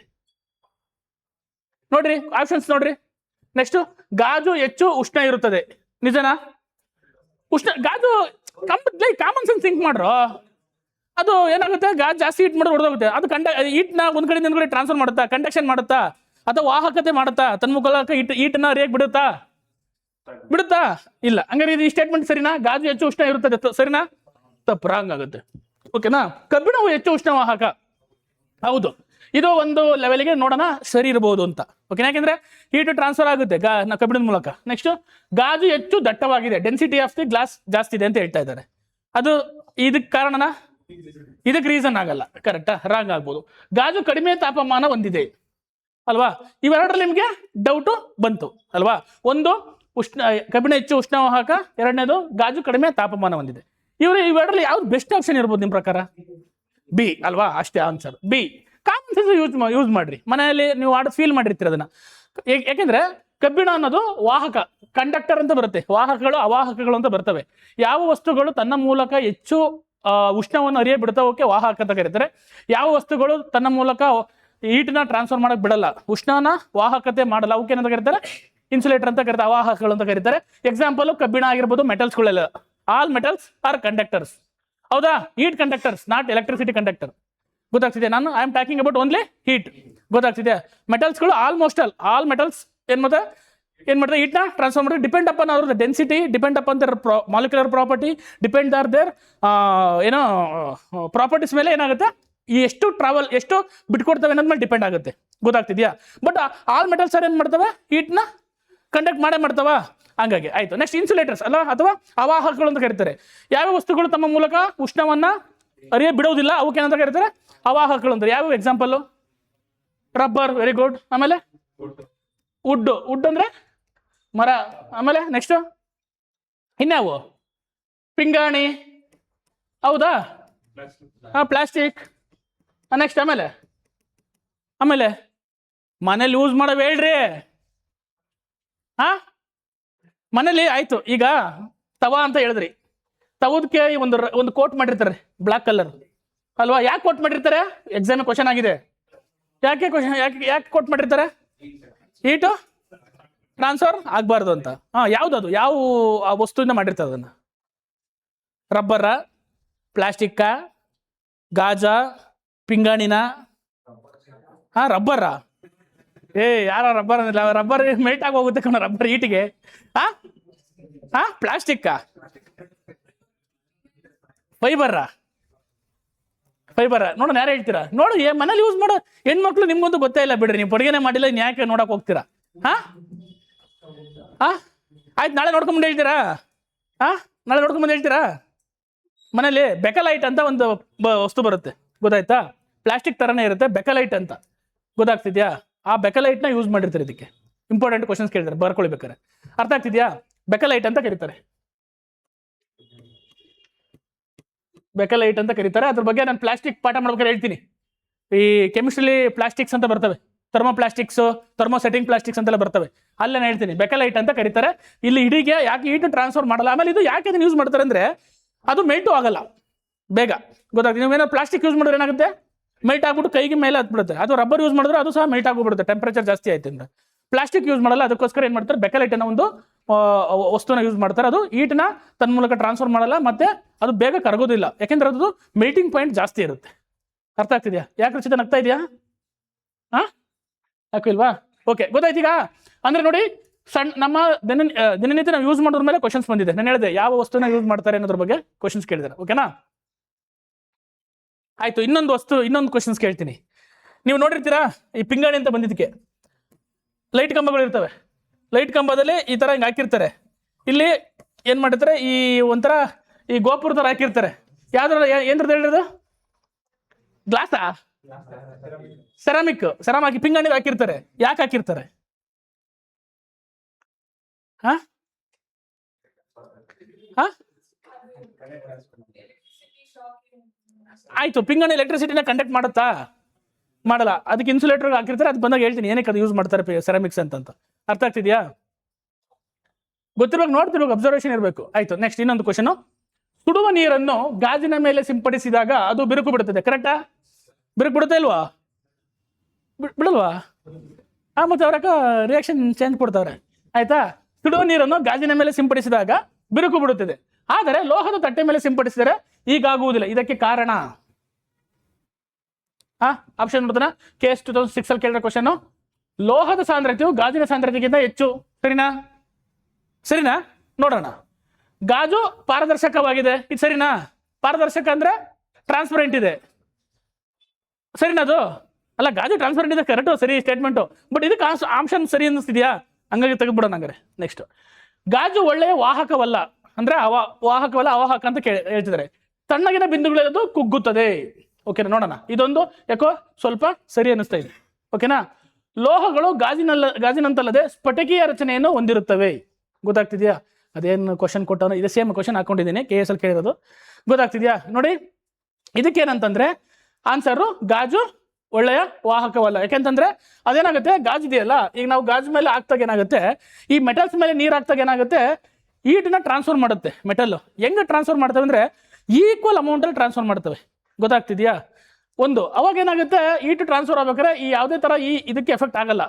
ಅದೇ ನಾವು ಗ್ಲಾಸ್ ಮೇಲೆ ಹಾಕ್ತಾಗ ಏನಾಗುತ್ತೆ, ಗ್ಲಾಸು ಏನಾಗುತ್ತೆ, ಹೀಟ್ನ ಇದು ಮಾಡಲ್ಲ, ಟ್ರಾನ್ಸ್ಫರ್ ಮಾಡಲ್ಲ. ಅವಾಗ ಏನಾಗುತ್ತೆ, ಮೇಲ್ಗಡೆ ಲೇಯರ್ ಮಾತ್ರ ಏನಾಗುತ್ತೆ ಜಾಸ್ತಿ ಹೀಟನ್ನು ಪಡ್ಕೊಳುತ್ತೆ, ಕೆಳಗಿನ ಲೇಯರ್ ಪಡ್ಕೊಳಲ್ಲ. ಅವಾಗ ಏನಾಗುತ್ತೆ, ಹೀಟು ಒಂದೇ ಸತಿ ಕರೆಕ್ಟಾಗಿ ಟ್ರಾನ್ಸ್ಫರ್ ಮಾಡಿದ್ರೆ ಎಲ್ಲ ಕಡೆಗೂ ಶೇರ್ ಆಗ್ತಿತ್ತು. ಬಟ್ ಇಲ್ಲಿ ಮೇಲ್ಗಡೆ ಮಾತ್ರ ಹೀಟು ಶೇರ್ ಆಗ್ತಾ ಇದೆ, ಕೆಳಗಡೆ ಆಗ್ತಾ ಇಲ್ಲ. ಅವಾಗ ಏನಾಗುತ್ತೆ, ಇದು ಬಿರುಕು ಬಿಡೋಕೆ ಸ್ಟಾರ್ಟ್ ಆಗ್ಬಿಡುತ್ತೆ. ಗೊತ್ತಾಗ್ತಿದ್ಯಾ? ಅಂದ್ರೆ ಗಾಜು ಒಂದು ಏನು ಇನ್ಸುಲೇಟರ್ ಅಥವಾ ಉಷ್ಣವಾಹಕವಲ್ಲ. ಗೊತ್ತಾಗ್ತಿದ್ಯಾ? ಹಂಗಾಗಿ ನೆಕ್ಸ್ಟ್ ಥರ್ಮೋಫ್ಲಾಸ್ಕ್. ನೋಡಿದ್ರೆ ಥರ್ಮೋಫ್ಲಾಸ್ಕ್ ಎಲ್ಲಿ ಯೂಸ್ ಮಾಡ್ತೀರಾ? ಟೀ ಕಾಫಿ ತರಕ್ಕೆ ಯೂಸ್ ಮಾಡ್ತಿರಲ್ಲ, ಮನೇಲಿ ಬಿಸಿನೀರು. ಕರೋನಾ ಟೈಮಲ್ಲಿ ಜಾಸ್ತಿ ಯೂಸ್ ಮಾಡ್ತಾ ಇದ್ರಿ ಬಿಸಿನೀರನ್ನ ಇಟ್ಕೊಳಕ್ಕೆ, ಶೇಖರಣೆ ಮಾಡಿ ಇಟ್ಕೊಳಕ್ಕೆ. ಹೌದಾ? ನೋಡಲಿದೆ, ಅವ್ರ ಹತ್ರ ಇದೆ ಥರ್ಮೋಫ್ಲಾಸ್ಕ್. ಇಲ್ಲಿ ಥರ್ಮೋಫ್ಲಾಸ್ಕ್ ನಲ್ಲಿ ಉಷ್ಣ ನಷ್ಟವನ್ನು ತಡೆಯುವುದು. ಯಾಕೆ ಉಷ್ಣ ನಷ್ಟ ಆಗಲ್ಲ? ಈಗ ಅಕಸ್ಮಾತ್ ನಾವು ಬಿಸಿನೀರು ಹಾಕಿದ್ರೆ, ಬೆಳಗ್ಗೆ ಹಾಕಿದ್ರೆ ಅಟ್ಲೀಸ್ಟ್ ಸಂಜೆವರೆಗೂ ಅದೇ ಬಿಸಿ ಇರುತ್ತೆ. ಯಾಕಿರುತ್ತೆ ಅಂತ ಕ್ವಶನ್ಸ್ ಕೇಳಿದ್ದಾರೆ. ಒಂದು ಕಂಡಕ್ಷನ್, ಸಂವಹನ, ಕನ್ವೆನ್ಷನ್ ಮತ್ತೆ ರೇಡಿಯೇಷನ್, ಈ 3 ವಿಧಾನಗಳನ್ನು ಕಡಿಮೆ ಮಾಡುತ್ತದೆ. ಯಾವ್ದಿರ್ಬೋದು? ಯಾಕಂದ್ರೆ ಎಲ್ಲ 3 ಇಂಗ್ಲೀಷ್ ಇದೆ ಸರ್, ಇದು ಕನ್ನಡದಲ್ಲಿ ಇದೆ, ಅದಕ್ಕೆ ಕರೆಕ್ಟ್ ಆನ್ಸರ್ ಅಂತಲ್ಲ. ನೋಡಿ, ಇದೇ ಕಾನ್ಸೆಪ್ಟ್ ನಿಮ್ಗೆ ಗೊತ್ತು. ಕಂಡಕ್ಷನ್ ಅಥವಾ ಕನ್ವೆನ್ಷನ್ ಅಥವಾ ರೇಡಿಯೇಷನ್ ಅಂದ್ರೆ ಗೊತ್ತು ನಿಮ್ಗೆ, ಅಂದ್ರೆ ಹೀಟ್ನ ಟ್ರಾನ್ಸ್ಫರ್ ಮಾಡೋದು ಅಂತ. ಈ 3 ವಿಧಾನಗಳನ್ನ ಅದು ಅವಾಯ್ಡ್ ಮಾಡುತ್ತೆ. ಅಂದ್ರೆ ಈಗ ಏನಾಗುತ್ತೆ, ಥರ್ಮೋಪ್ಲಾಸ್ಕ್ ಇರುತ್ತೆ ಅಂದ್ಕೊಳ್ಳಿ, ಇಲ್ಲಿ 2 ಲೇಯರ್ ಇರುತ್ತೆ. ಥರ್ಮೋಪ್ಲಾಸ್ಕ್ ಇಲ್ಲಿ ಚಿತ್ರ ಇರ್ಬೋದು, ಮೋಸ್ಟ್ಲಿ ತೋರಿಸ್ತೀನಿ ನಿಮ್ಗೆ. ಎಸ್ ಇದೆ ನೋಡ್ರಿ, ಇಲ್ಲಿ ಈ ತರ ಇದೆ ಥರ್ಮೋಪ್ಲಾಸ್ಕ್ ಅಲ್ವಾ. ಇಲ್ಲೇನಾಗುತ್ತೆ, 2 ಲೇಯರ್ ಇರುತ್ತೆ. ಇಲ್ಲಿ ಏನ್ ಮಾಡ್ತಾರೆ, ಈ ಲೇಯರ್ನ ಇಲ್ಲಿ ಇದ್ರೊಳಗೆ ಗ್ಯಾಪ್ ಇಟ್ಟಿರ್ತಾರೆ. ನೀವು ನೋಡಿದ್ರೆ ಗೊತ್ತಾಗುತ್ತೆ. ಗೊತ್ತಾಗ್ತಿದ್ಯಾ? ಇಲ್ಲಿ ಗ್ಯಾಪ್ ಇರುತ್ತೆ, ಏರ್ ಗ್ಯಾಪ್ ಇರುತ್ತೆ. ಅದು ಅರ್ಥ ಆಗ್ತಿದ್ಯಾ? ಅಂದ್ರೆ 2 ಪ್ಲಸ್ನ ಆಗ್ತಂಗೆ ಕಾಣ್ತಾ ಇರುತ್ತದು. ಗೊತ್ತಾಗ್ತಿದ್ಯಾ? ಇದರಲ್ಲಿ ವ್ಯಾಕ್ಯೂಮ್ ಕ್ರಿಯೇಟ್ ಮಾಡ್ಬಿಡ್ತಾರೆ. ವ್ಯಾಕ್ಯೂಮ್ ಅಂದ್ರೆ ಇರೋ ಗಬ್ಬರ ಗಾಳಿ ಎಲ್ಲ ಏನಾಗುತ್ತೆ, ತೆಗೆದಾಕ್ಬಿಡ್ತಾರೆ.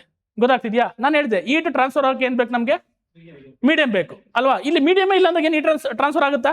ಇಲ್ಲ. ಹಂಗಂದ್ರೆ ಇದ್ರೊಳಗಿರೋ ಹೀಟ್ ಎಷ್ಟಿದೋ ಅದು ಹೊರಗಡೆ ಹೋಗಕ್ ಆಗಲ್ಲ, ಅಥವಾ ಹೊರಗಡೆಯಿಂದ ಏನಾದ್ರೂ ಹೀಟ್ ಬರೋಕ್ಕೂ ಚಾನ್ಸ್ ಇಲ್ಲ. ಗೊತ್ತಾಗ್ತಿದ್ಯಾ? ಅವಾಗ ಅದಕ್ಕೋಸ್ಕರ ನಾವು ಎಷ್ಟು ಏನು ಇದು ಹೀಟ್ ಎಷ್ಟು ಟೆಂಪ್ರೇಚರ್ ಹಾಕಿರ್ತೋ ಅದು ಅಷ್ಟೇ ಇರುತ್ತೆ. ಬಟ್ ಹೋಗ್ತಾ ಹೋಗ್ತಾ ಡೇ ಬೈ ಟೈಮ್ ಆದಂಗೆ ಏನಾಗುತ್ತೆ, ಅದು ಕಳ್ಕೊಳ್ತಾ ಬರುತ್ತೆ. ಗೊತ್ತಾಗ್ತಿದ್ಯಾ? ಅದನ್ನು ಬೇಕಾದ್ರೆ ಇವತ್ತು ಹಾಕಿದ್ರೆ ಇನ್ನು 24 ದಿನ ಬಿಟ್ಟು ನೋಡಿದ್ರು ಅಷ್ಟೇ ಡಿಗ್ರಿ ಟೆಂಪ್ರೇಚರ್ ಇಟ್ಕೋಬಹುದು. ಬಟ್ ಆ ವಾತಾವರಣದ ಬದಲಾವಣೆಗಳು ಮತ್ತೆ ಈ ಮಾಡಿರೋ ಪ್ಯಾಕಿಂಗ್ ಮೇಲೆ ಡಿಪೆಂಡ್ ಆಗಿರುತ್ತೆ. ನೀವು ಹಾಕೋ ಬಿರುಡೆಗಳು ನೀಟಾಗಿ ಏರ್ ಟೈಟ್ ಬಿರುಡೆಗಳು ಹಾಕ್ಬಿಟ್ಟು ಬಿಟ್ಬಿಟ್ರೆ ಇರುತ್ತೆ ಟೆಂಪ್ರೇಚರ್. ಅಂದರೆ ಟೆಂಪ್ರೇಚರ್ ನಷ್ಟ ಆಗ್ತಾ ನೋಡಿಕೊಂಡ್ರೆ ಏನಾಗುತ್ತೆ, ಇದು ನೀರು ಅಷ್ಟೇ ಇರುತ್ತೆ. ಗೊತ್ತಾಗ್ತಿದ್ಯಾ? ಹಾಗಾಗಿ ನಿಮ್ಗೆ ಗೊತ್ತಿರಬೇಕು ಯಾಕೆ ಯಾವ ರೀತಿ ಈ ಒಂದು ಥರ್ಮೋಪ್ಲಾಸ್ಕ್ ವರ್ಕ್ ಆಗುತ್ತೆ ಅಂತ. ಅರ್ಥ ಆಗ್ತಿದ್ಯಾ? ಕ್ವಶನ್ಸ್ ಬಂದಿದೆ ಥರ್ಮೋಪ್ಲಾಸ್ಕ್ ಮೇಲೆ. ಗೊತ್ತಾಗ್ತಿದ್ಯಾ? ಕ್ಲಿಯರಾ? ಓಕೆ.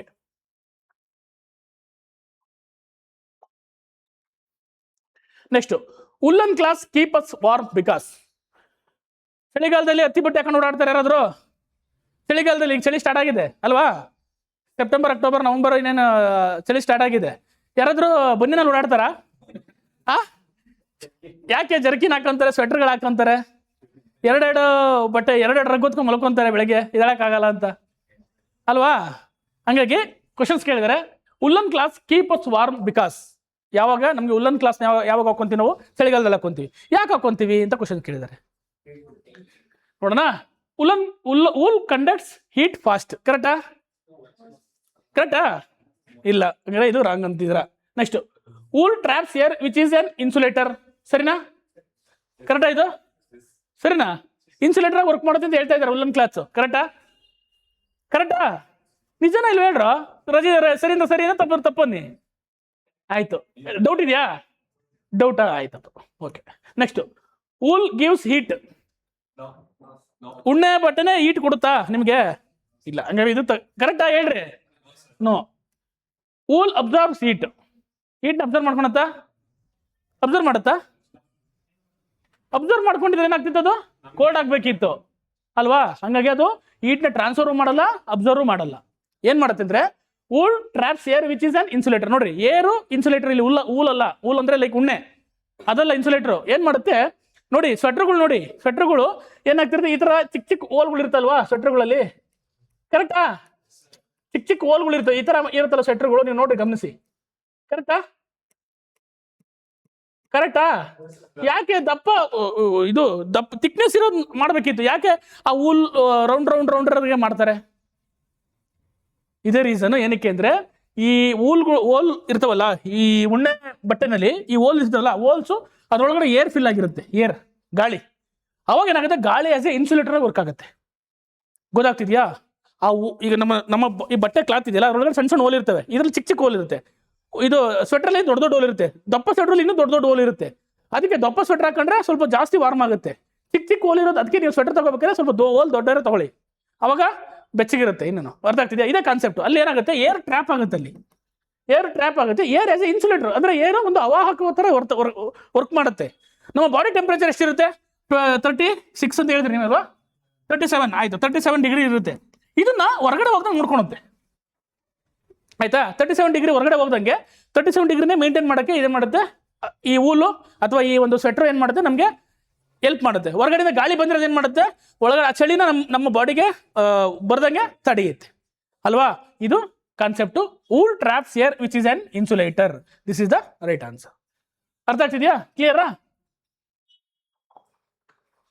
ನೋಡ್ರಿ, ಈ ತರ ಹಾಕೊಂಡಿರ್ತಾರಲ್ವಾ? ಗೊತ್ತಾಗ್ತಿದ್ಯಾ? ಅದಕ್ಕೆ ನೋಡಿ, woollen clothes keeps us warm in winter because their fibres trap air. Fibres ಅಂದ್ರೆ ಅದೇ ಹೇಳಿದಲ್ಲ, ನೇಯ್ಗೆಗಳು ಅಂತ ಇರುತ್ತಲ್ಲ, ಆ ಥರ. It creating an insulating layer that prevents the body heat. ಗೊತ್ತಾಗ್ತದೆ? ನಮ್ಮ ಬಾಡಿ ಹೀಟು ಹೊರಗಡೆ ಹೋಗ್ದಂಗೆ ತಡೆಯುತ್ತೆ, ಅದು ಹೊರಗಡೆ ಹೀಟು ನಮ್ಮ ಬಾಡಿಗೆ ಬರ್ದಂಗೆ ತಡೆಯುತ್ತೆ. ಗೊತ್ತಾಗ್ತಿದ್ಯಾ? Next, which substance has the highest specific heat.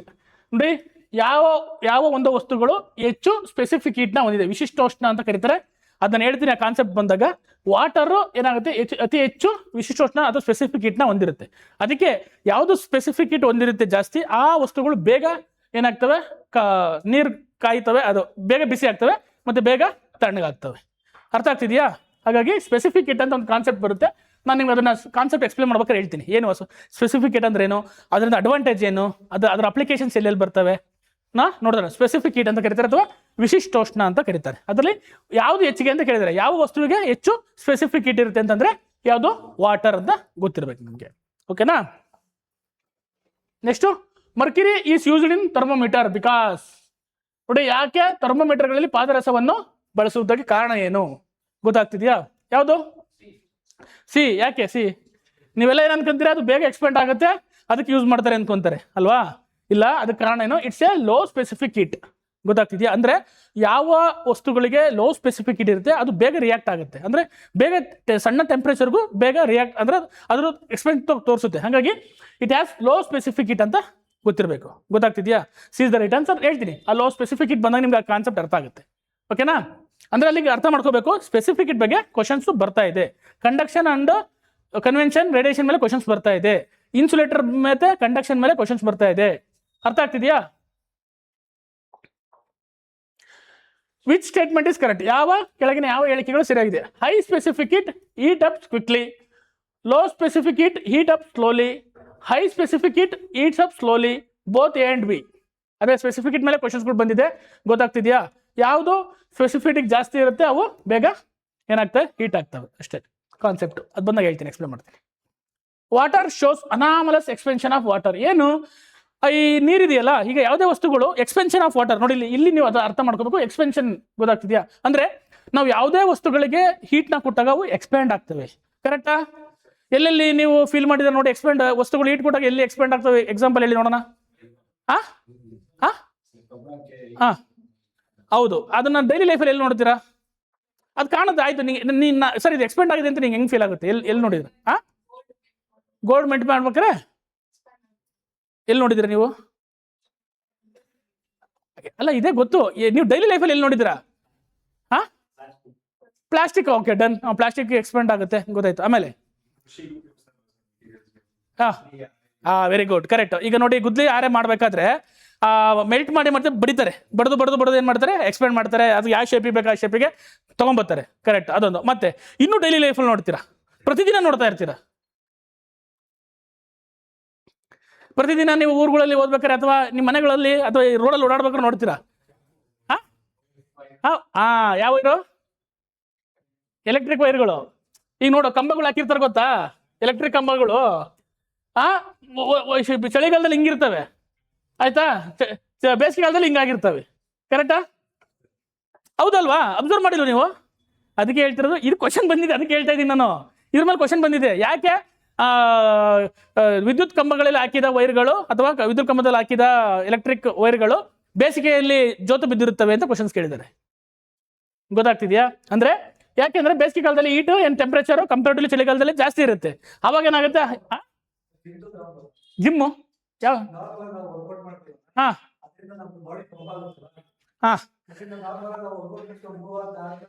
ಅದು ಹೀಟಿಗೆ ಬರಲ್ಲ, ಅದು ಮಸಲ್ ಇದಾಗ ಕ್ರ್ಯಾಂಪ್, ಮಸಲ್ ಬ್ರೇಕ್ ಡೌನ್ ಆಗಿ ಮತ್ತೆ ಮಸಲ್ ಬೆಳೆಯೋದಕ್ಕೆ ಆ ಥರ ಕಾಣಿಸುತ್ತೆ.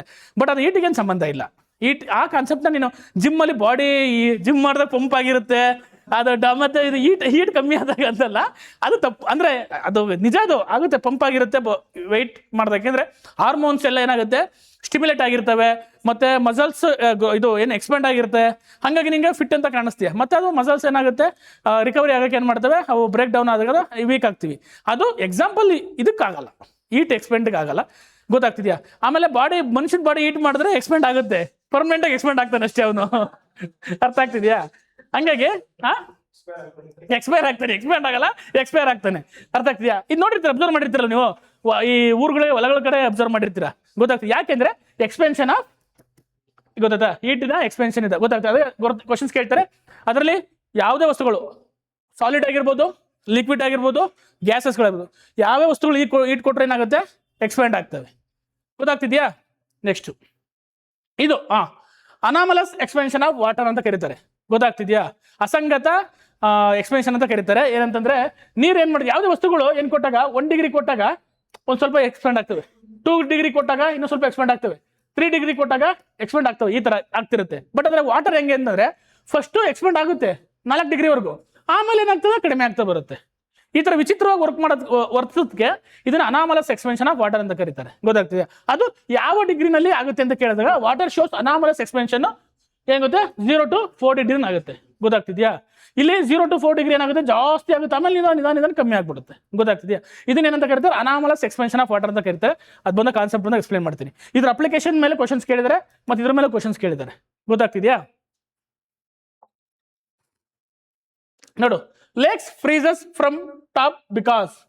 ಗೊತ್ತಾಗ್ತಿದ್ಯಾ? ನೋಡಿ, ನೀವು ಯಾವ್ದಾದ್ರು ಒಂದು ಈ ಏನು ಆರ್ಟಿಕ್ ಖಂಡ ಹೋದಾಗ ಏನಾಗುತ್ತೆ? ಮೇಲ್ಗಡೆ ಮಾತ್ರ ಐಸ್ ಆಗಿರುತ್ತೆ, ಕೆಳಗಡೆ ನೀರಿರುತ್ತೆ. ಕರೆಕ್ಟಾ? ಹಿಂಗೆಲ್ಲ ಹಾಕಿ ಫಿಲಮ್ಗಳೆಲ್ಲ ನೋಡಿರ್ತೀರ, ನೀರಾಕಿ ತೆಗಿತಾ ಇರ್ತಾರೆ, ಗುದ್ಲಿ ಹಾಕಿ ಏನ್ ಮಾಡ್ತಾರೆ? ಓಪನ್ ಮಾಡಿ ಮೀನು ಎಲ್ಲ ಹಿಡಿಯೋಕೆ ಮಾಡ್ತಾ ಇರ್ತಾರೆ. ರೀಲ್ಸ್ ಎಲ್ಲ ನೋಡ್ತಿರ್ತಿರಲ್ವಾ? ಯಾಕೆ ಇಲ್ಲಿ ಹಂಗಾರೆ ಹೀಟ್ ಆಗ್ದಾಗ ಇಲ್ಲೇ ಕೋಲ್ಡ್ ಆದಾಗ ಇಡೀ ಈ ಸಮುದ್ರನೇ ಏನಾಗಬೇಕಿತ್ತು? ಕೋಲ್ಡ್ ಆಗಬೇಕಿತ್ತು. ಬಟ್ ಈ ಮೇಲ್ಗಡೆ ಲೇಯರ್ ಮಾತ್ರ ಏನಾಗುತ್ತೆ? ಐಸ್ ಆಗಿರುತ್ತೆ, ಒಳಗಡೆ ಮೀನುಗಳೆಲ್ಲ ಆರಾಮಾಗಿ ಓಡಾಡ್ಕೊಂಡಿರ್ತವೆ. ಗೊತ್ತಾಗ್ತಿದ್ಯಾ? ಇದಕ್ಕೆ ಕಾರಣ ಏನು ಅಂತ ಕೇಳಿದರೆ ಕ್ವಶನ್. ಅದು ಕಾರಣ ಯಾವುದು? Water is C is the answer. ಯಾಕೆಂದ್ರೆ ನೀರೇನಾಗುತ್ತೆ ಎಕ್ಸ್ಪೆಂಡ್ ಆಗಿ 4 ಡಿಗ್ರಿನಲ್ಲಿ ಮ್ಯಾಕ್ಸಿಮಮ್ ಆಗ್ಬಿಡುತ್ತೆ. ಅವಾಗ ಏನಾಗುತ್ತೆ ಹೀಟು ಇದು ಐಸ್ ಆಗ್ಬಿಡುತ್ತೆ. ಗೊತ್ತಾಗ್ತಿದ್ಯಾ? ಇದ್ರ ಕೆಳಗಡೆ ಹೀಟ್ ನಾವು ಏನ್ ಮಾಡಲ್ಲ, ಬಿಟ್ಕೊಡಲ್ಲ. ಗೊತ್ತಾಗ್ತಿದೆ? ಇದೇನಾಗುತ್ತೆ, ಇದು ಈ ಒಂದು ಲೇಯರ್ ಏನಾಗುತ್ತೆ, ಈ ಐಸ್ ಲೇಯರ್ ಏನಾಗುತ್ತೆ ಆಸ್ ಇನ್ಸುಲೇಟರ್ ಆಗಿ ವರ್ಕ್ ಆಗುತ್ತೆ. ಗೊತ್ತಾಗ್ತಿದೆ? ಅವಾಗ ಇಲ್ಲಿನ ಮೀನುಗಳು ಅಥವಾ ಇಲ್ಲಿನ ಜಲಚರಗಳಿಗೆ ಯಾವುದೇ ತರ ತೊಂದರೆ ಆಗಲ್ಲ. ಗೊತ್ತಾಗ್ತಿದೆ? ಕಾರಣ water is a densest at 4 degree Celsius. ಗೊತ್ತಾಗ್ತಿದ್ಯಾ? ನೆಕ್ಸ್ಟ್ ಓಕೆ, ಈಗ ಒಂದಷ್ಟು ಕ್ವಶನ್ಸ್ ನೋಡಿದ್ರ ಯಾವ್ದ್ರ ಮೇಲೆ ಕ್ವಶನ್ಸ್ ಕೇಳಿದ್ದಾರೆ ಜಾಸ್ತಿ? ಕಂಡಕ್ಷನ್, ಕನ್ವೆನ್ಷನ್, ರೇಡಿಯೇಷನ್ ಮತ್ತೆ ಸ್ಪೆಸಿಫಿಕ್ ಹೀಟ್ ಮೇಲೆ ಕ್ವಶನ್ಸ್ ಕೇಳಿದ್ದಾರೆ. ಮತ್ತೆ ಎಕ್ಸ್ಪೆನ್ಷನ್ ಆಫ್ ಹೀಟ್ ಅಂತ ಅದ್ರ ಮೇಲೆ ಕ್ವಶನ್ಸ್ ಕೇಳಿದ್ದಾರೆ. ಈಗ ಕಾನ್ಸೆಪ್ಟ್ ನ ನೋಡ್ತಾ ಹೋಗೋಣ, ಏನೇನು ಕಾನ್ಸೆಪ್ಟ್ ಇದೆ. ನಾವು ಯಾಕಂದ್ರೆ ಪ್ರತಿದಿನನೂ ಹೀಟ್ ಬಗ್ಗೆನೇ ಡಿಸ್ಕಸ್ ಮಾಡ್ತಾ ಇರೋದ್ರಿಂದ ಈ ಒಂದು ಟಾಪಿಕ್ಸ್ಗಳನ್ನ ನೋಡೋಣ ಯಾವ್ಯಾವ ಬರ್ತವೆ. ಮತ್ತೆ ಆ ಕ್ವಶನ್ಸ್ ಕೇಳಿದ್ರಲ್ಲ ಆ ಟಾಪಿಕ್ ಮೇಲೆ ಹೆಚ್ಚು ಒತ್ತು ಕೊಟ್ಟು ಓದ್ತಾ ಹೋಗೋಣ. ಓಕೆನಾ? ನೋಡಿ, heat and temperature everyday life application. ನಮ್ಮ ಪ್ರತಿದಿನ ನಾವು ಹೀಟ್ ಮತ್ತೆ ಟೆಂಪರೇಚರ್ನ ಎಲ್ಲೆಲ್ಲಿ ಯೂಸ್ ಮಾಡ್ತೀವಿ ಅಂತ ನೋಡ್ತಾ ಹೋಗೋಣ. ಓಕೆನಾ? ನೋಡಿ, ಹೀಟ್ ಅಂಡ್ ಟೆಂಪರೇಚರ್ ಎರಡು ಡಿಫ್ರೆಂಟ್. ನಾವು ಅಂದ್ಕೊಂತೀವಿ ಹೀಟು ಮತ್ತೆ ಟೆಂಪರೇಚರ್ ಎರಡು ಒಂದೇ ಅಂದ್ಕೊಂತೀವಿ. ಗೊತ್ತಾಗ್ತಿದ್ಯಾ? ಬಟ್ ಎರಡು ಡಿಫ್ರೆಂಟ್ ಕಾನ್ಸೆಪ್ಟ್. ನೋಡೋಣ ಅವೆರಡು ಏನು ಡಿಫ್ರೆಂಟ್ ಕಾನ್ಸೆಪ್ಟು, ಎರಡಕ್ಕೂ ಹೆಂಗೆ ಬೇರೆ ಬೇರೆ ತರ ಇದೆ ಅಂತ. ಓಕೆನಾ? ವೆಯ್ಟ್ ಅಂಡ್ ಮಾಸ್ ಎರಡು ಸೇಮ್ ಅಂದ್ಕೊಂಡಿದ್ರಲ್ಲ ಆ ತರ ಅಲ್ಲ. ಇದನ್ನು heat and temperature different concept, ಏನೇನು ಬರುತ್ತೆ ಅಂತ ನೋಡ್ತಾ ಹೋಗೋಣ. ಓಕೆ ನೋಡಿ, ನೆಕ್ಸ್ಟ್ ವೆದರ್. ನಾವು ಯೂಶಲಿ ನಾವು ಪ್ರತಿದಿನ ಏನಂತ ಇವತ್ತು ಹ್ಯೂಮಿಡಿಟಿ ಅಥವಾ ಡೇ ಫುಲ್ ಬಿಸಿ ಡೇ ಅಂತ ಹೇಳ್ತೀವಿ, ಮಾತಾಡ್ತೀವಿ ಅಲ್ವಾ? Next temperature is directly affects climate. ಆಯ್ತಾ? ಟೆಂಪರೇಚರು ಕ್ಲೈಮೇಟ್ನ ಒಂದು ಏನು ಮಾಡುತ್ತೆ, ಚೇಂಜ್ ಮಾಡೋದ್ರಲ್ಲಿ ಒಂದು ಫ್ಯಾಕ್ಟರ್ ಆಗಿ ವರ್ಕ್ ಆಗುತ್ತೆ ಅಲ್ವಾ? ಕ್ಲೈಮೇಟ್ ಚೇಂಜ್ಗೆ ಗೊತ್ತಾಗ್ತದೆ. ವಿಂಡ್ಸ್ ಫಾರ್ಮೇಷನ್ಗೆ ಮತ್ತೆ ಪ್ರೆಸಿಪಿಟೇಷನ್, ನೀರು ಆವಿಯಾಗಿ ಏನಾಗುತ್ತೆ, ಮಳೆ ಫಾರ್ಮೇಷನ್ ಆಗೋಕ್ಕೆ ಏನಾಗಬೇಕು, ಹೀಟ್ ಬೇಕು. ಸೂರ್ಯನಿಂದ ಬಂದ ಕಿರಣಗಳು, ಸಮುದ್ರಗಳು, ನದಿಗಳು ಅಥವಾ ಜಲ ಏನು ವಸ್ತುಗಳು ಇರ್ತಾವಲ್ಲ ಅವನ್ನ ನೀರನ್ನ ಹೀರ್ಕೊಂಡು ಏನಾಗ್ತದೆ ಮೇಲ್ಗಡೆ ಹೋಗುತ್ತೆ, ಮೇಲೆ ಕಂಡೆನ್ಸ್ ಆಗಿ ಏನಾಗ್ತದೆ ಮತ್ತೆ ಪ್ರೆಸಿಪಿಟೇಷನ್ ಆಗಿ ಮಳೆ ಬರುತ್ತೆ. ಜಿಯೋಗ್ರಫಿಲಿ ಫಿಸಿಕಲ್ ಜಿಯೋಗ್ರಫಿ ಓದ್ತೀರಾ, ಗೊತ್ತಾಗ್ತಿದ್ಯಾ? ಆ ಪ್ರೋಸೆಸ್ ನಡಿಬೇಕು ಅಂತಂದ್ರೆ ನಿಮ್ಗೆ ಏನು ಬೇಕು, ಉಷ್ಣ ಬೇಕು. ಗೊತ್ತಾಗ್ತದೆ? ಸೂರ್ಯನಿಂದ ಬರುವ ಕಿರಣಗಳು ಯಾವ ಒಂದು ಮೂಲಕ, ವಿಕಿರಣಗಳು ರೇಡಿಯೇಷನ್ ಮೂಲಕ ನಮ್ಗೆ ಹೀಟು ಟ್ರಾನ್ಸ್ಫರ್ ಆಗುತ್ತೆ. ಅದರಿಂದ ಏನಾಗುತ್ತೆ, ಈ ನೀರು ಆವಿಯಾಗಿ ಮೇಲ್ಗಡೆ ಹೋಗುತ್ತೆ. ಓಕೆನಾ? Next refrigeration and air conditioning. ಗೊತ್ತಾಗ್ತಿದ್ಯಾ? ನೀವು ಹೀಟ್ ಅಂದ್ರೆ ಬರೀ ಬಿಸಿನೇ ಅಂದ್ಕೊಬೇಡಿ, ಕೋಲ್ಡು ಸಹ ಹೀಟಿಗೆ ಸಂಬಂಧಪಟ್ಟಿದೆ. ಗೊತ್ತಾಗ್ತಿದ್ಯಾ? ಟೆಂಪರೇಚರು ಈಗ ನಾವು ಹೇಳ್ತೀವಿ 0 ಡಿಗ್ರಿ. ಗೊತ್ತಾಗ್ತದೆ? ಟೆಂಪರೇಚರ್ ಜಾಸ್ತಿ ಆದ್ರೂ ಅದನ್ನು ಟೆಂಪರೇಚರ್ ಅಂತ ಕರಿತೀವಿ, ಕಡಿಮೆ ಆದ್ರೂ ಸಹ ಟೆಂಪರೇಚರ್ ಅಂತ ಕರಿತೀವಿ ಅಲ್ವಾ? 0, -1, -2, -3 ಎಲ್ಲ ಇರುತ್ತಲ್ಲ, ಅದು ಸಹ ಟೆಂಪರೇಚರ್. ಗೊತ್ತಾಗ್ತಿದ್ಯಾ? ಹಂಗಾಗಿ both technologies are wide application of heat transfer. Other technologies like computer, mobile, fans also transfer heat. ಗೊತ್ತಾಗ್ತಿದ್ಯಾ? ಹೆಚ್ಚು ಹೊತ್ತು ಮೊಬೈಲ್ ಯೂಸ್ ಮಾಡೋದು ಏನು ಮಾಡುತ್ತೆ, ಮೊಬೈಲ್ ಹೀಟ್ ಆಗುತ್ತೆ. ಅದು ಸಹ ಏನಾಗುತ್ತೆ, ರೇಡಿಯೇಷನ್ ಮೂಲಕ ತನ್ನ ಹೀಟ್ನ ಹೊರಗಡೆ ಸ್ಟಾರ್ಟ್ ಮಾಡುತ್ತೆ. ಕಂಪ್ಯೂಟರ್ ಜಾಸ್ತಿ ಹೊತ್ತು ಯೂಸ್ ಮಾಡೋದು ಸಹ ಹೀಟ್ ಆಗುತ್ತೆ. ಡೈಲಿ ನೋಡ್ತಾ ಇರ್ತೀರಾ ಅಲ್ವಾ? ಅಥವಾ ಟಿವಿ ಆಗಿರೋದು, ಫ್ರಿಜ್, ಯಾವುದೇ ವಸ್ತುಗಳು ಹೆಚ್ಚು ಅದನ್ನ ಯುಟಿಲೈಸ್ ಮಾಡ್ತೀನಿ ಅಂತ ಹೀಟ್ನ ಪ್ರೊಡ್ಯೂಸ್ ಮಾಡ್ತವೆ. ಅಥವಾ ನಾವು ಕೈನ ಯಾವುದೇ ಫ್ರಿಕ್ಷನ್ ಮೂಲಕ ನಾವು ಸಹ ನಾವೇನು ಮಾಡ್ಬೋದು, ಹೀಟ್ನ ಪ್ರೊಡ್ಯೂಸ್ ಮಾಡ್ಬೋದು. ಗೊತ್ತಾಗ್ತಿದ್ಯಾ? ನೆಕ್ಸ್ಟ್ ಎಂಜಿನ್ಸ್ ಅಂಡ್ ಮೆಕ್ಯಾನಿಕ್ ಅಂದ್ರೆ applications of heat in daily life ಬಗ್ಗೆ ನೋಡ್ತಾ ಇದೀವಿ. ಎಂಜಿನ್ಸು ಮತ್ತೆ ಇದು ಮೆಷಿನ್ಸು. ಗೊತ್ತಾಗ್ತಿದ್ಯಾ? ಯಾವುದು? There are certain technologies like solar panels that convert heat into mechanical energy. ಗೊತ್ತಾಗ್ತಿದೆ? ಸೋಲಾರ್ ಪ್ಯಾನಲ್ಸ್ ಗೊತ್ತಾ, ನೀವು ಮನೆಗಳಲ್ಲಿ ಹಾಕಿರ್ತಾರಲ್ಲ, ಅವು ಸಹ ಏನು ಲೈಟ್ ಎನರ್ಜಿ ಕನ್ವರ್ಟೆಡ್ ಇಂಟು ಏನಾಗುತ್ತೆ, ಹೀಟ್ ಎನರ್ಜಿ. ಮೆಕ್ಯಾನಿಕಲ್ ಎನರ್ಜಿ ಅಲ್ಲ, light energy converted into heat energy. ಇದಕ್ಕಲ್ಲ ಸೋಲಾರ್ ಅಲ್ವಾ, ಬಿಸಿನೀರು ಬರುತ್ತಲ್ಲ ಅದರಲ್ಲಿ. ಅಥವಾ light energy converted into light ಎನರ್ಜಿನೇ ಆಗುತ್ತೆ. ಯಾಕಂದ್ರೆ ನಾವು ಮತ್ತೆ ಬೇಕಾದ್ರೆ ಅದನ್ನ ಸೋಲಾರ್ ಇದರಿಂದ ಲೈಟ್ ಈಗ ಇದ್ರಲ್ಲಿ ಹಾಕಿರ್ತಾರಲ್ಲ, ಗೊತ್ತಾ ನಿಮಗೆ? ರೋಡ್ದಲ್ಲೆಲ್ಲ ಸೋಲಾರ್ ಪ್ಯಾನಲ್ ಹಾಕಿರ್ತಾರಲ್ಲ, light energy converted into light ಎನರ್ಜಿನೇ. ಅರ್ಥ ಆಗ್ತಿದೆ? ಹಂಗೆ ಕನ್ವರ್ಷನ್ ಆಫ್ ಎನರ್ಜಿ ಅದು. ಓಕೆನಾ? Health care, thermometer help to check. ನಾವು ನಮ್ಗೇನಾದ್ರು ಜ್ವರ ಬಂದ್ರೆ ಏನು ಮಾಡ್ತಾರೆ, ಡಾಕ್ಟ್ರು ಥರ್ಮೋಮೀಟರ್ ಇಡ್ತಾರೆ. ಈಗಿನ ಮೊದಲು ಏನು ಮಾಡ್ತಿದ್ರು, ಈ ಥರ ಒಂದು ಇದು ಬರ್ತಿತ್ತು, ಥರ್ಮೋಮೀಟರ್ ಇರ್ತಿತ್ತು. ಅದನ್ನ ಕಂಕ್ಲು ಸಂದಿಗಿಡೋರು ಇಲ್ಲ ಬಾಯಿಗಿಡೋರು ಅಲ್ವಾ? ಈಗ ಏನು ಮಾಡ್ತಾರೆ, ಒಂದು ಗಂತರ ಇರುತ್ತೆ ತಲೆಗೆ ಹಿಂಗೆ ಇಡ್ತಾರೆ, ಗೊತ್ತಾಗುತ್ತೆ ಅದು ಟೆಂಪ್ರೇಚರ್, ಡಿಜಿಟಲ್ ಟೆಂಪ್ರೇಚರ್ ಮೆಜರ್ ಮಾಡೋದು. Thermometers help to check the body. ಇನ್ನೊಂದು ಇಂಪಾರ್ಟೆಂಟ್ ಕಾನ್ಸೆಪ್ಟ್, ಥರ್ಮೋಮೀಟರ್ ಮೇಲೆ ಕ್ವಶನ್ಸ್ಗಳು ಬಂದಿದೆ.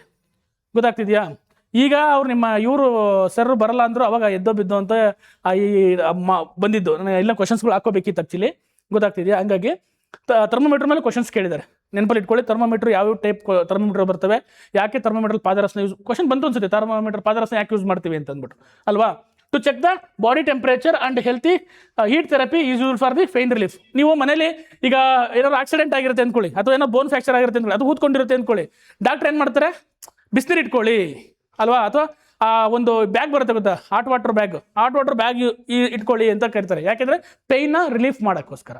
ಕ್ರ್ಯಾಂಪ್ ಆಗಿರುತ್ತಲ್ಲ, ಕ್ರ್ಯಾಂಪ್ನ ರಿಲೀಫ್ ಮಾಡೋಕ್ಕೋಸ್ಕರ ಇರುತ್ತೆ. ನೋಡಿ, ನಾವು ಡೈಲಿ ಲೈಫಲ್ಲಿ ಎಲ್ಲೆಲ್ಲಿ ಹೀಟ್ನ ಯೂಸ್ ಮಾಡ್ತೀವಿ ಒಳ್ಳೇದಕ್ಕೆ. ಗೊತ್ತಾಗ್ತಿದೆಯಾ? ಎಷ್ಟು ಪ್ರಮಾಣದಲ್ಲಿ ಯೂಸ್ ಮಾಡ್ತೀವಿ ಅಷ್ಟು ಒಳ್ಳೇದು. ಜಾಸ್ತಿ ಯೂಸ್ ಮಾಡಿದ್ರೆ ಬರ್ನ್ ಆಗೋದು. ಹಂಗೆ ಅದೆಷ್ಟು ಲಿಮಿಟೇಷನಲ್ಲಿ ಯೂಸ್ ಮಾಡಬೇಕು. ಗೊತ್ತಾಗ್ತಿದೆಯಾ? Pain relief good heat balance is also require for the healthy life style. Body ಟೆಂಪರೇಚರ್ನ ಒಂದು ಹೆಲ್ತಿಯಾಗಿ ಮೇಂಟೈನ್ ಮಾಡ್ಕೊಳೋದು ಸಹ. ಆಮೇಲೆ ನಾವು ಏನಾದರೂ ಬಾಡಿ ಹೀಟ್ ಆಗಿದೆಯಪ್ಪ ಎಳ್ನೀರು ಕುಡಿಬೇಕು ಅಂತೆಲ್ಲ ಮಾತಾಡ್ತಾರೆ ಗೊತ್ತಾ, ಅದು ಸಹ ಹೀಟ್ನ ನಾವು ಡೈಲಿ ಲೈಫಲ್ಲಿ ನೋಡ್ತಾ ಇರ್ತೀವಿ ಅಲ್ವಾ. ಹಂಗೆ ನೆಕ್ಸ್ಟು ಕಿಚನ್ಸಲ್ಲಿ, ನೀವೇನು ಕಿಚನ್ಸ್ಗೆ ಹೋಗಿಲ್ಲ ಬಿಡಿ. ಹಾಗಾಗಿ it is the daily companion of our kitchen. ಅಡುಗೆ ಮಾಡೋರಿಗೆ ನಿಮ್ಮ ಮನೇಲಿ ಮಮ್ಮಗೆ ಗೊತ್ತಿರುತ್ತೆ ಎಷ್ಟು ಪಾಪ ಒಲೆ ಮೇಲೆ ಬೆಳಗಿಂದ ಸಂಜೆ ತನಕ ಅವರು ಬೇಯಿಸಾಕಿ ನಿಮಗೆ ಈಟ್ ಮುಂದೆ ನಿಂತ್ಕೊಂಡು ಈಗ ಸ್ವಲ್ಪ ಸ್ಟವ್ಗಳು ಏನು ಗ್ಯಾಸ್ ಇರೋದ್ರಿಂದ ಅಥವಾ ಎಲೆಕ್ಟ್ರಿಕ್ ಸ್ಟವ್ಸ್ ಇರೋದ್ರಿಂದ ಅಷ್ಟೊಂದು ಹೀಟು ಟ್ರಾನ್ಸ್ಫರ್ ಆಗಲ್ಲ. ಮೊದಲೆಲ್ಲ ಹಳ್ಳಿ ಕಡೆ ಏನು ಮಾಡೋರು ಎಲ್ಲದಕ್ಕೂ ಏನು ಮಾಡೋರು ವುಡ್ಡಲ್ಲೇ ಮಾಡಬೇಕಿತ್ತು, ಒಲೆಗಳ ಮುಂದೆ ಕುತ್ಕೊಂಡು ಚಪಾತಿ ತಟ್ಟಬೇಕಿತ್ತು. ಇನ್ನು ಉತ್ತರ ಕರ್ನಾಟಕ ಕಡೆ ಎಷ್ಟು ಕಡೆ ಚಪಾತಿ ಬಿಡಬೇಕಾದ್ರೆ ಅಲ್ಲಿ ಪಕ್ಕದಲ್ಲಿ ಸ್ಟವ್ ಇದು ಒಲೆ ಇಟ್ಕೊಂಡಿರ್ತಾರೆ, ಬಡ್ದು ಆಗ್ತಾ ಇರ್ತಾರೆ ಅಲ್ವಾ.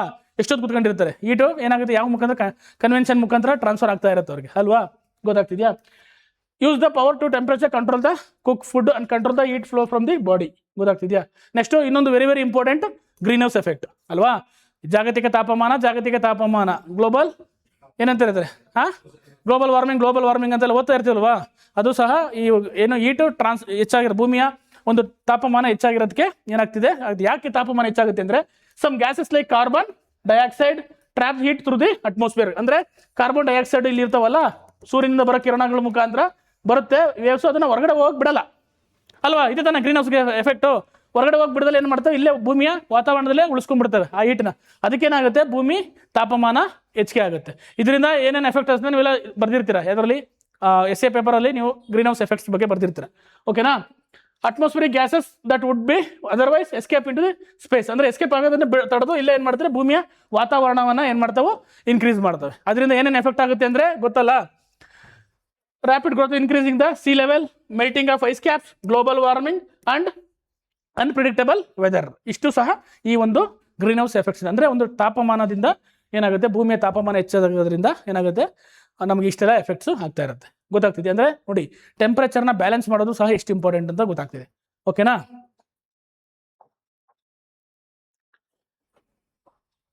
ನೋಡಿ ಹಂಗಾರೆ ಈಗ ನೋಡ್ತಾ ಹೋಗೋಣ. ಹೀಟ್ ಅಂದ್ರೆ ಏನು. ಒಂದು ವಸ್ತುವಿನಲ್ಲಿರುವ ಹೀಟ್ ಅಂದರೆ ಉಷ್ಣ ಅಂತಂದರೆ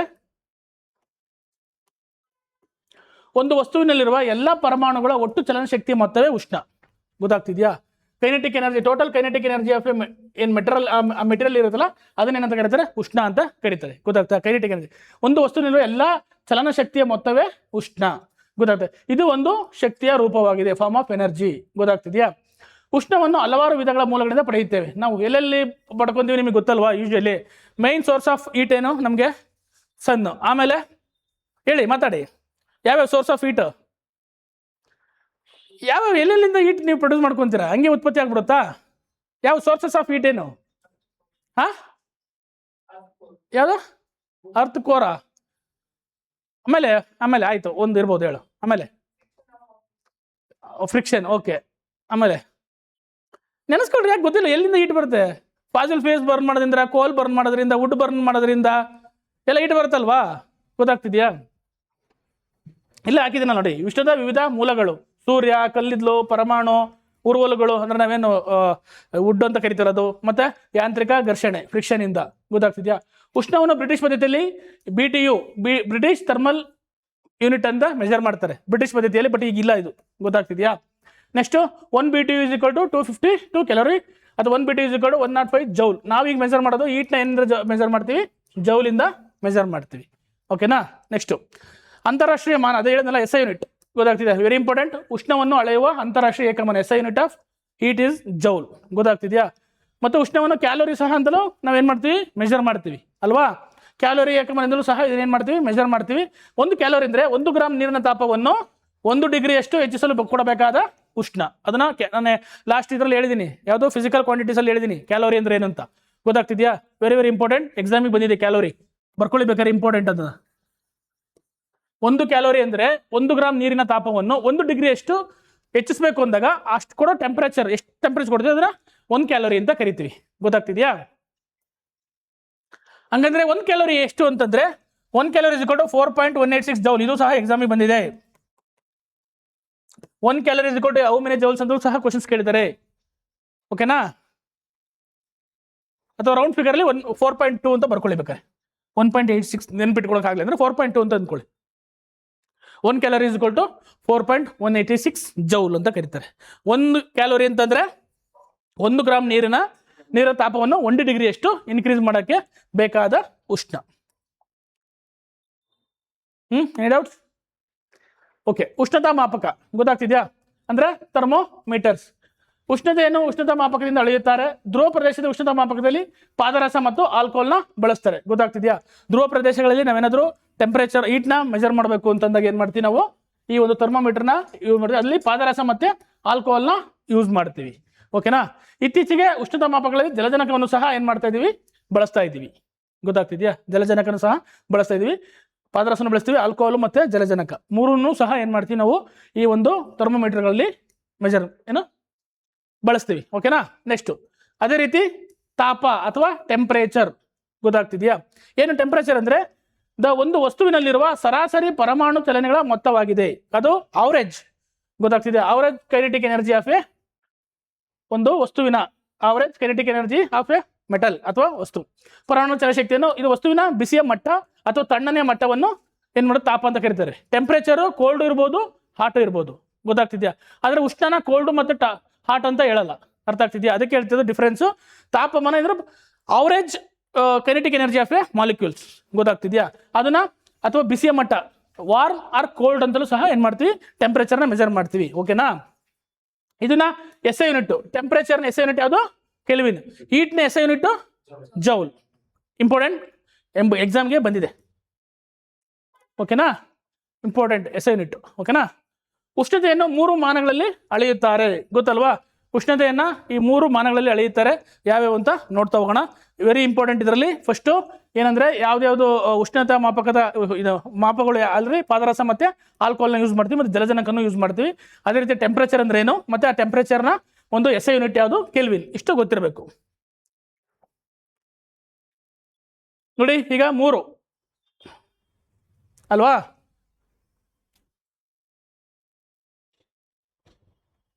ಇದು ಯಾಕೆ ಹಿಂಗಾಡ್ತಾ ಇದೆ?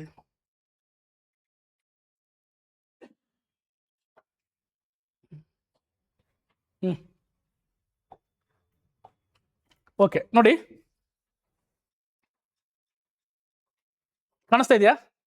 ನೋಡಿ, ಈಗ ಫಸ್ಟ್ ಅನ್ನೋದು ನಾವು 3 ವಿಧಗಳಲ್ಲಿ ನಾವೇನ್ ಮಾಡ್ತೀವಿ? ಟೆಂಪರೇಚರ್ನ ಯೂಸ್ ಮಾಡ್ತೀವಿ. 3 ಕೇಳಿರ್ತೀರಾ. ಸೆಲ್ಸಿಯಸ್ ಕೇಳಿರ್ತೀರಾ, ಫ್ಯಾರನ್ಹೀಟ್. ಕೆಲ್ವಿನ್ ಯೂಶಲಿ ನೀವು ಡೈಲಿ ಲೈಫಲ್ಲಿ ಯೂಸ್ ಮಾಡಲ್ಲ ಕೆಲ್ವಿನ್ನ, ಬಟ್ ಆದ್ರೆ ಈ ಲ್ಯಾಬ್ರೇಟರಿಗಳಲ್ಲಿ ಯೂಸ್ ಮಾಡ್ತೀವಿ. ಬಟ್ ಫ್ಯಾರನ್ಹೀಟ್ ಸೆಲ್ಸಿಯಸ್ ನಾವು ಡೈಲಿ ಯೂಸ್ ಮಾಡ್ತಿರ್ತೀವಿ. ಹೌದಲ್ವಾ? ಎಲ್ಲಿ ಅಂತ ನೋಡೋಣ. ನೋಡ್ರಿ, ಈಗ ಸಿಂಬಲ್ ಸೆಲ್ಸಿಯಸ್ ಸಿಂಬಲ್ ಏನಾಗುತ್ತೆ? ಸಿ. ಗೊತ್ತಾಗ್ತದೆ? ಈ ತರ ಮೆಜರ್ ಮಾಡ್ತೀವಿ. ಗೊತ್ತಾಗ್ತಿದ್ಯಾ? ನೋಡಿ, ಘನೀಕರಿಸುವ ಬಿಂದು. ನೀರು ಫ್ರೀಸ್ ಆಗ್ಬೇಕು ಅಂದ್ರೆ ಎಷ್ಟು ಡಿಗ್ರಿ ಇರಬೇಕು?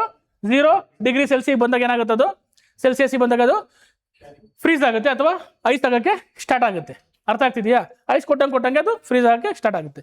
ಓಕೆನಾ? ಅದೇ ಕುದಿಯುವ ಬಿಂದು ಅಂದ್ರೆ boiling point of water. Very very important. ಇಷ್ಟು ಟೇಬಲ್ ಮೇಲೆ ಕ್ವಶನ್ಸ್ ಕೇಳಿದ್ದಾರೆ. ಅರ್ಥ ಆಗ್ತಿದೆಯಾ? ಇಷ್ಟು ಟೇಬಲ್ ಮೇಲೆ ಕ್ವಶನ್, ಈ ಫಾರ್ಮುಲಾ ಮೇಲೆ ಕ್ವಶನ್ಸ್ ಕೇಳಿದ್ದಾರೆ. ಈ ಫಾರ್ಮುಲಾಗಳು ತುಂಬಾ ಇಂಪಾರ್ಟೆಂಟ್, ನೋಟ್ ಮಾಡಿ ಇಟ್ಕೊಳ್ಳಿ. ಈ ಫಾರ್ಮುಲಾದನ್ನ ಏನ್ ಮಾಡಿದ್ರೆ ಫ್ಯಾರನ್ಹೀಟ್ ಇಂದ ಕೆಲ್ವಿನ್ ಸೆಲ್ಸಿಯಸ್ ಕನ್ವರ್ಟ್ ಮಾಡಿ, ಸೆಲ್ಸಿಯಸ್ ಇಂದ ಕೆಲ್ವಿನ್ ಕಟ್ ಮಾಡಿ ಅಂತ ಕ್ವಶನ್ಸ್ ಕೇಳಿದ್ದಾರೆ. ಅರ್ಥ ಆಗ್ತಿದೆಯಾ? ಹಂಗಾಗಿ ಮೂರೂ ಈ ಟೇಬಲ್ ತುಂಬಾ ಇಂಪಾರ್ಟೆಂಟ್. ಎಕ್ಸ್ಪ್ಲೇನ್ ಮಾಡ್ತೀನಿ, ಆಮೇಲೆ ಒಂದ್ಸತಿ ಬರ್ಕೊಂಡಿರೋದು ನೋಡಿ. ಓಕೆನಾ? ನೋಡಿ, ಫಸ್ಟ್ ಸೆಲ್ಸಿಯಸ್ ಸಿಂಬಲ್ ಏನು? Degree Celsius. ಸಿ ಅಂತ ಕರೀತಾರೆ. ಅದ್ರದ್ದು ಫ್ರೀಸ್, ಈಗ ವಾಟರ್ನ ಅಥವಾ ನೀರಿನ ಏನು ಫ್ರೀಸಿಂಗ್ ಪಾಯಿಂಟ್ ಅಥವಾ ಘನೀಕರಿಸುವ ಬಿಂದು ಅಂತ ಎಷ್ಟು ಅಂತ ಹೇಳಿದ್ರೆ ಎಷ್ಟು ಹೇಳ್ಬೇಕು ನೀವು? 0 ಡಿಗ್ರಿ. ಅದೇ ನೀರಿನ ಕುದಿಯುವ ಬಿಂದು ಅಂತ ಹೇಳಿದಾಗ ಮಾತಾಡಿ ಸ್ವಲ್ಪ, ಯಾಕಂದ್ರೆ ಇದ್ಮೇಲೆ ಕ್ವಶನ್ಸ್ ಬಂದಿದೆ. 100 ಡಿಗ್ರಿ ಸೆಲ್ಸಿಯಸ್. ನೋಡಿ, ಈಗ ಫ್ಯಾರನ್ಹೀಟ್ ಅಥವಾ ಡಿಗ್ರಿ ಸೆಲ್ಸಿಯಸ್ ಇಂದ ನಾವು ಫ್ಯಾರನ್ಹೀಟ್ಗೆ ಕನ್ವರ್ಟ್ ಮಾಡಬೇಕು ಅಂತಂದಾಗ ಏನ್ ಮಾಡ್ಬೋದು? ಈ ಫಾರ್ಮುಲಾನ ಯೂಸ್ ಮಾಡ್ತೀವಿ. Fahrenheit is equal to 9/5 into degree Celsius plus 32. ಅಂದ್ರೆ ಈಗ ನಾವು ಒಂದು 10 ಡಿಗ್ರಿ ಸೆಲ್ಸಿಯಸ್ ಇದೆ ಅಂದ್ಕೊಳ್ಳಿ. ಇದನ್ನ ಫ್ಯಾರನ್ಹೀಟ್ ಅಲ್ಲಿ ಬರೀ ಅಂದಾಗ ಏನ್ ಮಾಡ್ತೀವಿ? ಈ 10 ಡಿಗ್ರಿ ಸೆಲ್ಸಿಯಸ್ ಇಲ್ಲಿಗೆ ಆಡ್ ಮಾಡ್ತೀರಾ ಡಿಗ್ರಿ ಸೆಲ್ಸಿಯಸ್. ಅವಾಗ ಏನ್ ಮಾಡ್ತೀವಿ? ಎಷ್ಟು ಬರುತ್ತೆ ಅಷ್ಟನ್ನ ಆಡ್ ಮಾಡ್ಬೋದು. ನೋಡಿ, ಎಕ್ಸಾಂಪಲ್ ಈಗ 9/5 ಇಂಟು 10 ಪ್ಲಸ್ 32 ಅಲ್ವಾ? 5 2 10 ಅಲ್ವಾ? 9 18 ಪ್ಲಸ್ 32 ಎಷ್ಟಾಗುತ್ತೆ? 50. 18 ಮಗಿ ಹೇಳಿ ಪಟ 50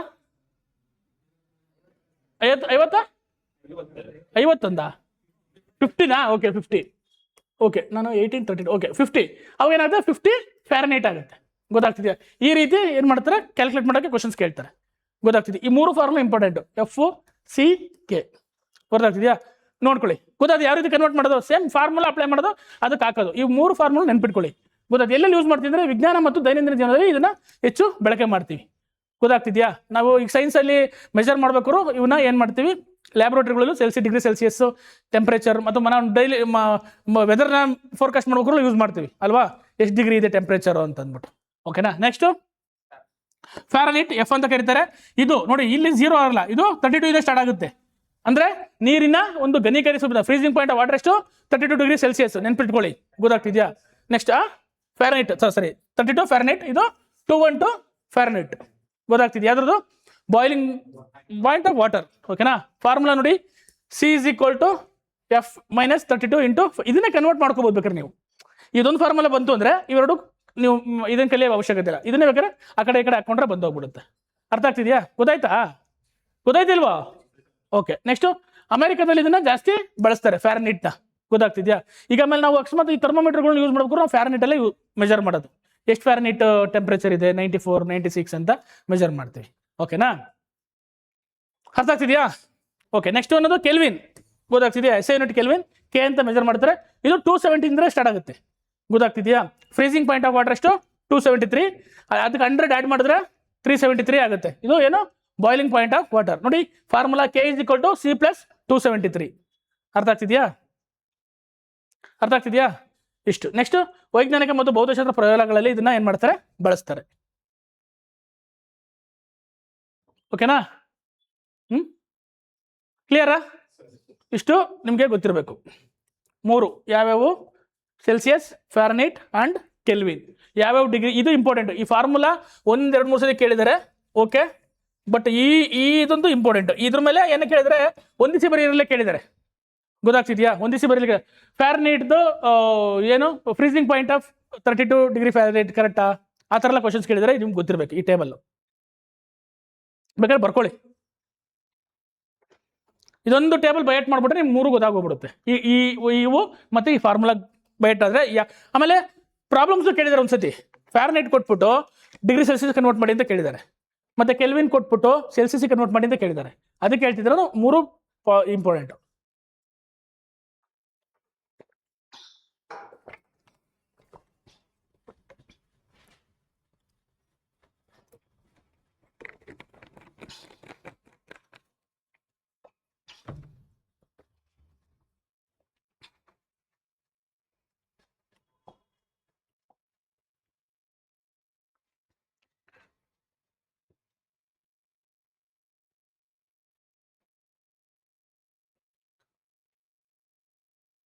ಅಪ್ಲಿಕೇಶನ್ ಏನು ಬರ್ಕೊಬಿಟ್ರಿ, ಗೊತ್ತಾಗುತ್ತಲ್ವಾ? ಇದು ಬರ್ಕೊಡ್ರಿ ಸಾಕು. ಹೋಗೋಣ? ಆಯ್ತಾ? ನೆಕ್ಸ್ಟ್ ನೋಡಿ, ಈ ಟೇಬಲ್ ಮೇಲೂ ಕ್ವಶನ್ಸ್ ಕೇಳಿದರೆ ಸ್ವಲ್ಪ ನೋಡ್ಕೊಂಬಿಡೋಣ.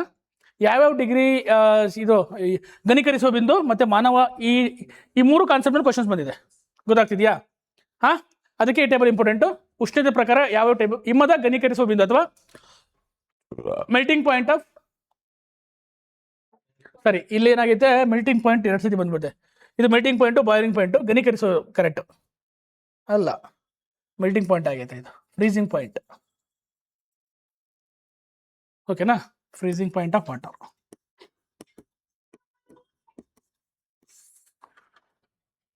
ನೀರು ಅಥವಾ ಹಿಮ, ನೀರು ಘನೀಕರಿಸುವ ಬಿಂದು. ಡಿಗ್ರಿ ಸೆಲ್ಸಿಯಸ್ಸಲ್ಲಿ 0 ಡಿಗ್ರಿ ಸೆಲ್ಸಿಯಸ್ ಆಗುತ್ತೆ, ಫ್ಯಾರನೈಟಲ್ಲಿ 32 ಡಿಗ್ರಿ ಫ್ಯಾರನೈಟಲ್ಲಿ, ಮತ್ತು ಕೆಲ್ವಿನಲ್ಲಿ 273.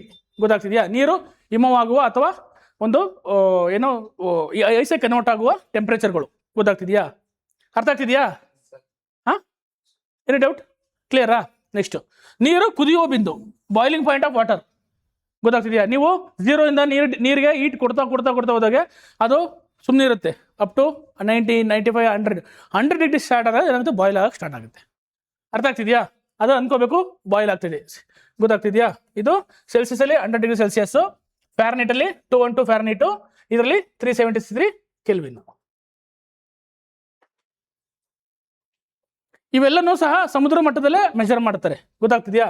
ಸಮುದ್ರ ಮಟ್ಟದಲ್ಲಿ ನೀರು ಕುದಿಯುವ ತಾಪಮಾನ ಅಂತಲೇ ಮೆಜರ್ ಮಾಡೋದು. ಯಾಕೆ ಅಂತಂದರೆ ಸಮುದ್ರ ಮಟ್ಟಗಳು ಕೆಳಗಡೆ ಹೋದಂಗೆ ಈ ಬೇರೆ ವಾತಾವರಣದ ಬದಲಾವಣೆ ಆಗೋದ್ರಿಂದ ಸಮುದ್ರ ಮಟ್ಟದಲ್ಲಿ ಯಾವುದೇ ಥರ ಎಕ್ಸ್ಪೆರಿಮೆಂಟ್ನ ಮಾಡೋದು. ಗೊತ್ತಾಗ್ತಿದೆಯಾ? ಹಾಗಾಗಿ ನೀರಿನ ಕುದಿಯುವ ಬಿಂದು ಕೇಳ್ತಾರೆ. ಸೆಲ್ಸಿಯಸ್ಸಲ್ಲಿ ಎಷ್ಟು, ಫ್ಯಾರನೈಟಲ್ಲಿ ಎಷ್ಟು, ಮತ್ತು ಕೆಲ್ವಿನಲ್ಲಿ ಎಷ್ಟು ಅಂತ. ಅದೇ ರೀತಿ ಮಾನವನ ದೇಹದ ಟೆಂಪ್ರೇಚರ್ ನೋಡಿ. ಗೊತ್ತಾಗ್ತಿದೆಯಾ? ಎಷ್ಟಿರುತ್ತೆ 37 ಡಿಗ್ರಿ ಸೆಲ್ಸಿಯಸ್, 98.6 ಫ್ಯಾರನೈಟ್, 310 ಕೆಲ್ವಿನ್. ಜಾಸ್ತಿ ಇದನ್ನ ನಾವು ಯೂಸ್ ಮಾಡಲ್ಲ, ಇವೆರಡು ಯೂಸ್ ಮಾಡ್ತಿರ್ತೀವಿ. ಅದರಲ್ಲಿ ಹೆಚ್ಚು ಯೂಸ್ ಮಾಡೋದು ಇದನ್ನೇ. ಡಾಕ್ಟರ್ಗಳನ್ನ ಹೋದಾಗ 100 ಡಿಗ್ರಿ ಸೆಲ್ಸಿಯಸ್, 100 ಡಿಗ್ರಿ ಸೆಲ್ಸಿಯಸ್ ಅಂತ ಹೇಳಿದ್ರೆ ತಪ್ಪಾಗುತ್ತೆ. ಆಕ್ಚುಲಿ ಫ್ಯಾರನೈಟ್ ಅಂತ ಹೇಳಬೇಕು. ಅರ್ಥ ಆಗ್ತಿದೆಯಾ? 100 ಡಿಗ್ರಿ ಸೆಲ್ಸಿಯಸ್ ನೋಡಿ 37ಕ್ಕೆ ಇಷ್ಟಿದೆ, ಇನ್ನು 100 ಅಂದ್ರೆ ಫುಲ್ ನಾವು ಸತ್ಯ ಹೋದ ಅನ್ಸುತ್ತೆ. ಬಟ್ ನಾವು ಏನೋ ಯೂಶಲಿ ಏನು ಅನ್ಕೊಂಡ್ರೆ ಡಿಗ್ರಿ ಸೆಲ್ಸಿಯಸ್ ಅಂತ ಅನ್ಕೊಂತೀವಿ ಮನೆಗಳಲ್ಲಿ, ಅದು ಆಕ್ಚುಲಿ ಫ್ಯಾರನೈಟ್. ಅರ್ಥ ಆಗ್ತಿದೆಯಾ? ಓದಬೇಕಾದ್ರನ್ನ ಕರೆಕ್ಟಾಗಿ ಓದಲ್ಲ. ಗೊತ್ತಾಗ್ತಿದೆಯಾ? ಇದು ಬೇಕಾದ್ರೆ ಬರ್ಕೊಳ್ಳಿ, ಟೇಬಲ್ ತುಂಬ ಇಂಪಾರ್ಟೆಂಟು, ಎಕ್ಸಾಮ್ಗೆ ಕೇಳಿದ್ದಾರೆ.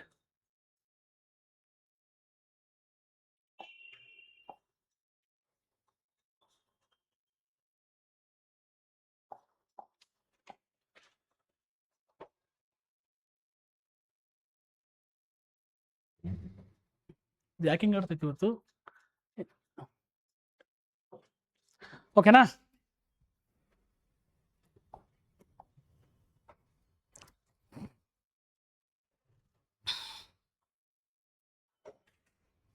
ಓಕೆ, ನೆಕ್ಸ್ಟ್ ಮುಂದೆ ಹೋಗೋಣ.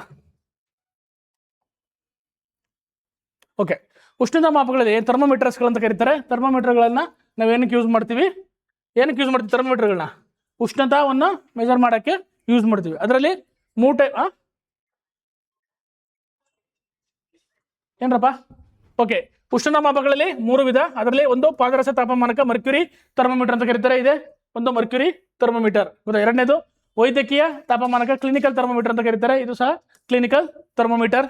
ಮತ್ತು ಗರಿಷ್ಠ ಕನಿಷ್ಠ ಉಷ್ಣತಾ ಮಾಪಕ ಮ್ಯಾಕ್ಸಿಮಮ್ ಅಂಡ್ ಮಿನಿಮಮ್ ಥರ್ಮೋಮೀಟರ್, ಇದು ಗೊತ್ತಾಗ್ತಿದೆಯಾ? ಇದು ಡಿಜಿಟಲ್ ಥರ್ಮೋಮೀಟರ್ ಈಗ ಬಂದಿರೋದು, ಗೊತ್ತಾಗಿದೆ. ಎಲೆಕ್ಟ್ರಿಕ್ ಇದರಿಂದ ಆಗುತ್ತೆ. ಇವೆಲ್ಲ ಮರ್ಕ್ಯುರಿ ಯೂಸ್ ಮಾಡ್ತಾರೆ, ಇದ್ರಲ್ಲಿ ಮರ್ಕ್ಯುರಿ ಯೂಸ್ ಮಾಡಿರ್ತಾರೆ, ಇದ್ರಲ್ಲಿ ಮರ್ಕ್ಯುರಿ ಯೂಸ್ ಮಾಡಿರ್ತಾರೆ. ಗೊತ್ತಾಗ್ತಿದೆಯಾ? ಇದು ಕ್ಲಿನಿಕಲ್ ಥರ್ಮೋಮೀಟರ್, ಇದು ಫ್ಯಾರನೈಟ್ ಅಲ್ಲಿ ಇರುತ್ತೆ. ಅರ್ಥ ಆಗ್ತಿದೆಯಾ? 3 ಟೈಪ್ಸ್ ಆಫ್ ಏನಾಗುತ್ತೆ ಉಷ್ಣತಾ ಮಾಪಕಗಳು ಬರ್ತವೆ. ನೆಕ್ಸ್ಟ್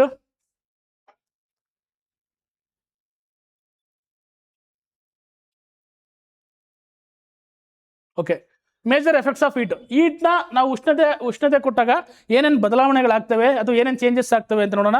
ಉಷ್ಣದ ಮುಖ್ಯ ಪರಿಣಾಮಗಳು, ಏನೇನು ಪರಿಣಾಮಗಳು ಉಂಟಾಗ್ತವೆ ಗ್ಯಾಸಸ್ ಮೇಲೆ ಅಥವಾ ಸಾಲಿಡ್ಸ್ ಮೇಲೆ ಅಥವಾ ಲಿಕ್ವಿಡ್ಸ್ ಮೇಲೆ ನಾವೇನಾದರೂ ಹೀಟ್ ಕೊಟ್ಟಾಗ ಏನು ಬದಲಾವಣೆಗಳಾಗ್ತವೆ ಅಂತ ನೋಡ್ತಾ ಹೋಗೋಣ. Very very important.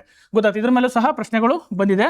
ಗೊತ್ತಾಗ್ತಿದೆಯಾ? ಏನಾಗುತ್ತೆ ಈ ಹೀಟ್ ಕೊಟ್ಟಾಗ ರೈಸಿಂಗ್ ಟೆಂಪರೇಚರ್, ಆ ವಸ್ತುವಿನ ಏನಾಗುತ್ತೆ ತಾಪದಲ್ಲಿ ಏರಿಕೆ ಆಗುತ್ತೆ. ಹೌದಾ? ಯಾವುದೇ ವಸ್ತುವಿಗೆ ಹೀಟ್ ಕೊಟ್ಟಾಗ ಏನಾಗುತ್ತೆ ಆ ಟೆಂಪರೇಚರ್ ಇನ್ಕ್ರೀಸ್ ಆಗುತ್ತೆ. Next change of state, solid ಇದು ಲಿಕ್ವಿಡ್ ಆಗ್ಬೋದು, ಲಿಕ್ವಿಡ್ ಇದು ಗ್ಯಾಸ್ ಆಗ್ಬೋದು. ಮತ್ತೆ ಹೀಟ್ನ ಕಮ್ಮಿ ಮಾಡಿದ ಗ್ಯಾಸ್ ಇದು ಏನಾಗ್ಬೋದು, ಗ್ಯಾಸ್ ಇದೆ ಕಂಡೆನ್ಸ್ ಮಾಡಿದ್ರೆ ಏನಾಗುತ್ತೆ ಲಿಕ್ವಿಡ್ ಆಗುತ್ತೆ. ಮತ್ತೆ ಇನ್ನು ಕಂಡೆನ್ಸ್ ಮಾಡಿದ್ರೆ ಸಾಲಿಡ್ ಆಗುತ್ತೆ. ಐಸ್ ಕ್ಯೂಬ್ಸ್ ನೋಡಿರ್ತೀರಿ ಎಕ್ಸಾಂಪಲ್, ಐಸ್ ಕ್ಯೂಬ್ ನೀವು ಹೀಟ್ ಮಾಡಿದ್ರೆ ಏನಾಗುತ್ತೆ ಲಿಕ್ವಿಡ್ ಆಗುತ್ತೆ, ಮತ್ತೆ ಹೀಟ್ ಮಾಡಿದ್ರೆ ಆವಿಯಾಗಿ ಹೋಗುತ್ತೆ. ಅದನ್ನೇ ಆವಿಯಾಗಿರೋನ ಕಂಡೆನ್ಸ್ ಮಾಡಿದ್ರೆ ಲಿಕ್ವಿಡ್ ಆಗುತ್ತೆ, ಮತ್ತೆ ಕಂಡೆನ್ಸ್ ಮಾಡಿದ್ರೆ ಏನಾಗುತ್ತೆ ಸಾಲಿಡ್ ಆಗುತ್ತೆ. ಗೊತ್ತಾಗ್ತಿದೆ? ಇವೆಲ್ಲ ಏನು ಉಷ್ಣದ ಪರಿಣಾಮಗಳು. ಗೊತ್ತಾಗ್ತಿದ್ಯಾ? ಏನಾಗುತ್ತೆ ಸ್ಥಿತಿಯಲ್ಲೇ ಬದಲಾವಣೆ, ಘನ, ದ್ರವ ಮತ್ತು ಅನಿಲ ಅಥವಾ ವಾಯು ಆಗುತ್ತೆ. ಗೊತ್ತಾಗ್ತಿದ್ಯಾ? Next thermal expansion. ಗೊತ್ತಾಗ್ತಿದ್ಯಾ? ಏನಾಗ್ತವೆ ಉಷ್ಣ ವಿಸ್ತರಣೆ ಆಗುತ್ತೆ, ಅಂದ್ರೆ ವಸ್ತುಗಳು ವಿಸ್ತರಣೆ ಆಗ್ತವೆ, ಎಕ್ಸ್ಪ್ಯಾಂಡ್ ಆಗ್ತವೆ. ಅರ್ಥ ಆಗ್ತಿದೆಯಾ? ಯಾವುದೇ ವಸ್ತುಗಳಿಗೆ ನಾವೇನಾದ್ರೂ ಹೀಟ್ ಕೊಟ್ಟಾಗ ವಸ್ತುಗಳು ಏನಾಗ್ತವೆ ವಿಸ್ತಾರ ಆಗ್ತಾ ಹೋಗ್ತವೆ. ಓಕೆನಾ? ಎಕ್ಸ್ಪ್ಯಾಂಡ್ ಆಗ್ತಾ ಹೋಗ್ತವೆ. ನೆಕ್ಸ್ಟ್ ಚೇಂಜ್ ಇನ್ ಡೆನ್ಸಿಟಿ, ಆ ವಸ್ತುವಿನ ಡೆನ್ಸಿಟಿ ಏನಾಗುತ್ತೆ ಚೇಂಜ್ ಆಗುತ್ತೆ. ಹೌದಲ್ವಾ? ಈಗ ಒಂದು ಮೆಟಲ್ ಇದೆ ಅನ್ಕೊಳ್ಳಿ, ಐರನ್ ಮೆಟಲ್ ಇದೆ ಅನ್ಕೊಳ್ಳಿ, ಟೆಂಪರೇಚರ್ ಕೊಟ್ಟಾಗ ಏನಾಗುತ್ತೆ ಆ ಮೆಟಲ್ ಏನಾಗುತ್ತೆ ಕೆಂಪುಗಾಗಿ ಮತ್ತೆ ಏನಾಗುತ್ತೆ ಲಿಕ್ವಿಡ್ ಫಾರ್ಮೇಷನ್ ಬರುತ್ತೆ. ಲಿಕ್ವಿಡ್ ಆಯ್ತು ಅಂತಂದ್ರೆ ಡೆನ್ಸಿಟಿ ಏನಾಯ್ತು ಅಲ್ಲಿಗೆ ಬದಲಾವಣೆ ಆಯ್ತಾ ಅಲ್ವಾ? ಹಂಗಂದ್ರೆ ಟೆಂಪರೇಚರ್ ಇಂದ ಏನಾಗುತ್ತೆ ಡೆನ್ಸಿಟಿ ಚೇಂಜ್ ಆಗುತ್ತೆ. ಗೊತ್ತಾಗ್ತಿದೆ? ಸಾಂದ್ರತೆಯಲ್ಲಿ ಏನಾಗುತ್ತೆ ಬದಲಾವಣೆ ಆಗುತ್ತೆ. ಕೇಳ್ತಾರೆ ಕ್ವಶನ್ಸ್ ಆಪ್ಷನ್ ಕೊಟ್ಬಿಟ್ಟು, ಹೀಟ್ ಕೊಟ್ಟಾಗ ಈ ಕೆಳಗಿನ ಯಾವ ಬದಲಾವಣೆಗಳು ವಸ್ತುವಿನಲ್ಲಿ ಉಂಟಾಗುತ್ತೆ. ಗೊತ್ತಾಗ್ತಿದೆಯಾ? ಒಂದು ಏನಾಗುತ್ತೆ ಫಸ್ಟು ತಾಪದಲ್ಲಿ ಏರಿಕೆ ಆಗುತ್ತೆ, ಸ್ಥಿತಿ ಬದಲಾವಣೆ ಆಗ್ಬೋದು, ಕೆಲವು ಸ್ಥಿತಿಯಲ್ಲಿ ಬದಲಾವಣೆ ಆಗದಲ್ಲೇ ಇರ್ಬೋದು. ಯಾಕೆಂದ್ರೆ ಕಡಿಮೆ ಟೆಂಪರೇಚರ್ ಕೊಟ್ಟಾಗ ಈಗ ಮೆಟಲ್ಗೆ ನಾವೇನಾದರೂ ಒಂದು 20 ಡಿಗ್ರಿ 30 ಡಿಗ್ರಿ ಕೊಟ್ಟರೆ ಏನು ಚೇಂಜ್ ಆಗುತ್ತೆ, ಬಟ್ ತಾಪದಲ್ಲಿ ಬದಲಾವಣೆ ಆಗಿರುತ್ತೆ, ಅದರದ್ದು ಸ್ಟೇಟ್ ಚೇಂಜ್ ಆಗಿರುತ್ತೆ, ಅದ್ರದ್ದು ಚೇಂಜ್ ಸ್ಟೇಟ್ ಆಗಿರಲ್ಲ. ಅದೇ ಇನ್ನೂ ಟೆಂಪರೇಚರ್ ಕೊಡ್ತಾ ಹೋದಾಗ ಏನಾಗುತ್ತೆ ಬದಲಾವಣೆ ಆಗ್ಬೋದು. ಅದೇ ಐಸಿಗೆ ನೀವು ಸುಮ್ಮನೆ ಸ್ವಲ್ಪ ಟೆಂಪರೇಚರ್ ಕೊಟ್ಟರೆ ಏನಾಗುತ್ತೆ ಅದ್ರ ಹೀಟು ಚೇಂಜ್ ಆಗುತ್ತೆ, ಮತ್ತೆ ಅದ್ರ ಫಿಸಿಕಲ್ ಸ್ಟೇಟು ಸಹ ಚೇಂಜ್ ಆಗುತ್ತೆ. ಹೌದಾನೆ? ಓಕೆ, ಹೇಳಪ್ಪ. Next chemical and physical change. ಕೆಲವು ಸತಿ ಕೆಮಿಕಲ್ ಚೇಂಜ್ ಆಗುತ್ತೆ, ಕೆಲವು ಫಿಸಿಕಲ್ ಚೇಂಜು ಸಹ ಆಗ್ತವೆ. ರಾಸಾಯನಿಕ ಮತ್ತು ಭೌತಿಕ ಬದಲಾವಣೆಗಳು ಸಹ ಏನಾಗುತ್ತೆ ಉಂಟಾಗುತ್ತೆ. ಯಾಕೆ ಹೀಟು ಸಹ ಏನಾಗುತ್ತೆ ಆ ವಸ್ತುಗಳ ಮೇಲೆ.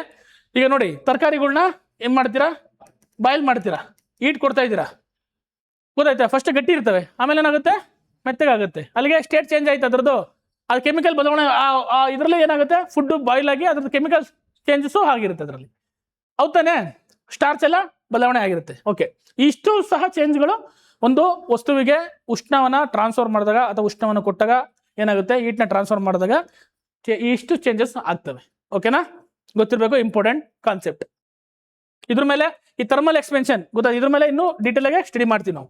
ಗೊತ್ತಾಗ್ತಿದ್ಯಾ? ಯಾಕೆಂದ್ರೆ ಅದ್ರ ಮೇಲೆ ಕ್ವಶನ್ಸ್ ಬಂದಿದೆ. ಏನು ಥರ್ಮಲ್ ಎಕ್ಸ್ಪೆನ್ಷನ್ ನೋಡಿದ್ರಲ್ಲ, ಆ ವೈರ್ಗಳನ್ನ ಹೇಳಿದ್ನಲ್ಲ, ಯಾವುದು ಕಂಬದಲ್ಲಿ ವೈರ್ಗಳು ಆಗಿರ್ತವಲ್ಲ, ಅದ ಕಾರಣ ಏನು? ಥರ್ಮಲ್ ಎಕ್ಸ್ಪೆನ್ಷನ್ ಅಲ್ವಾ?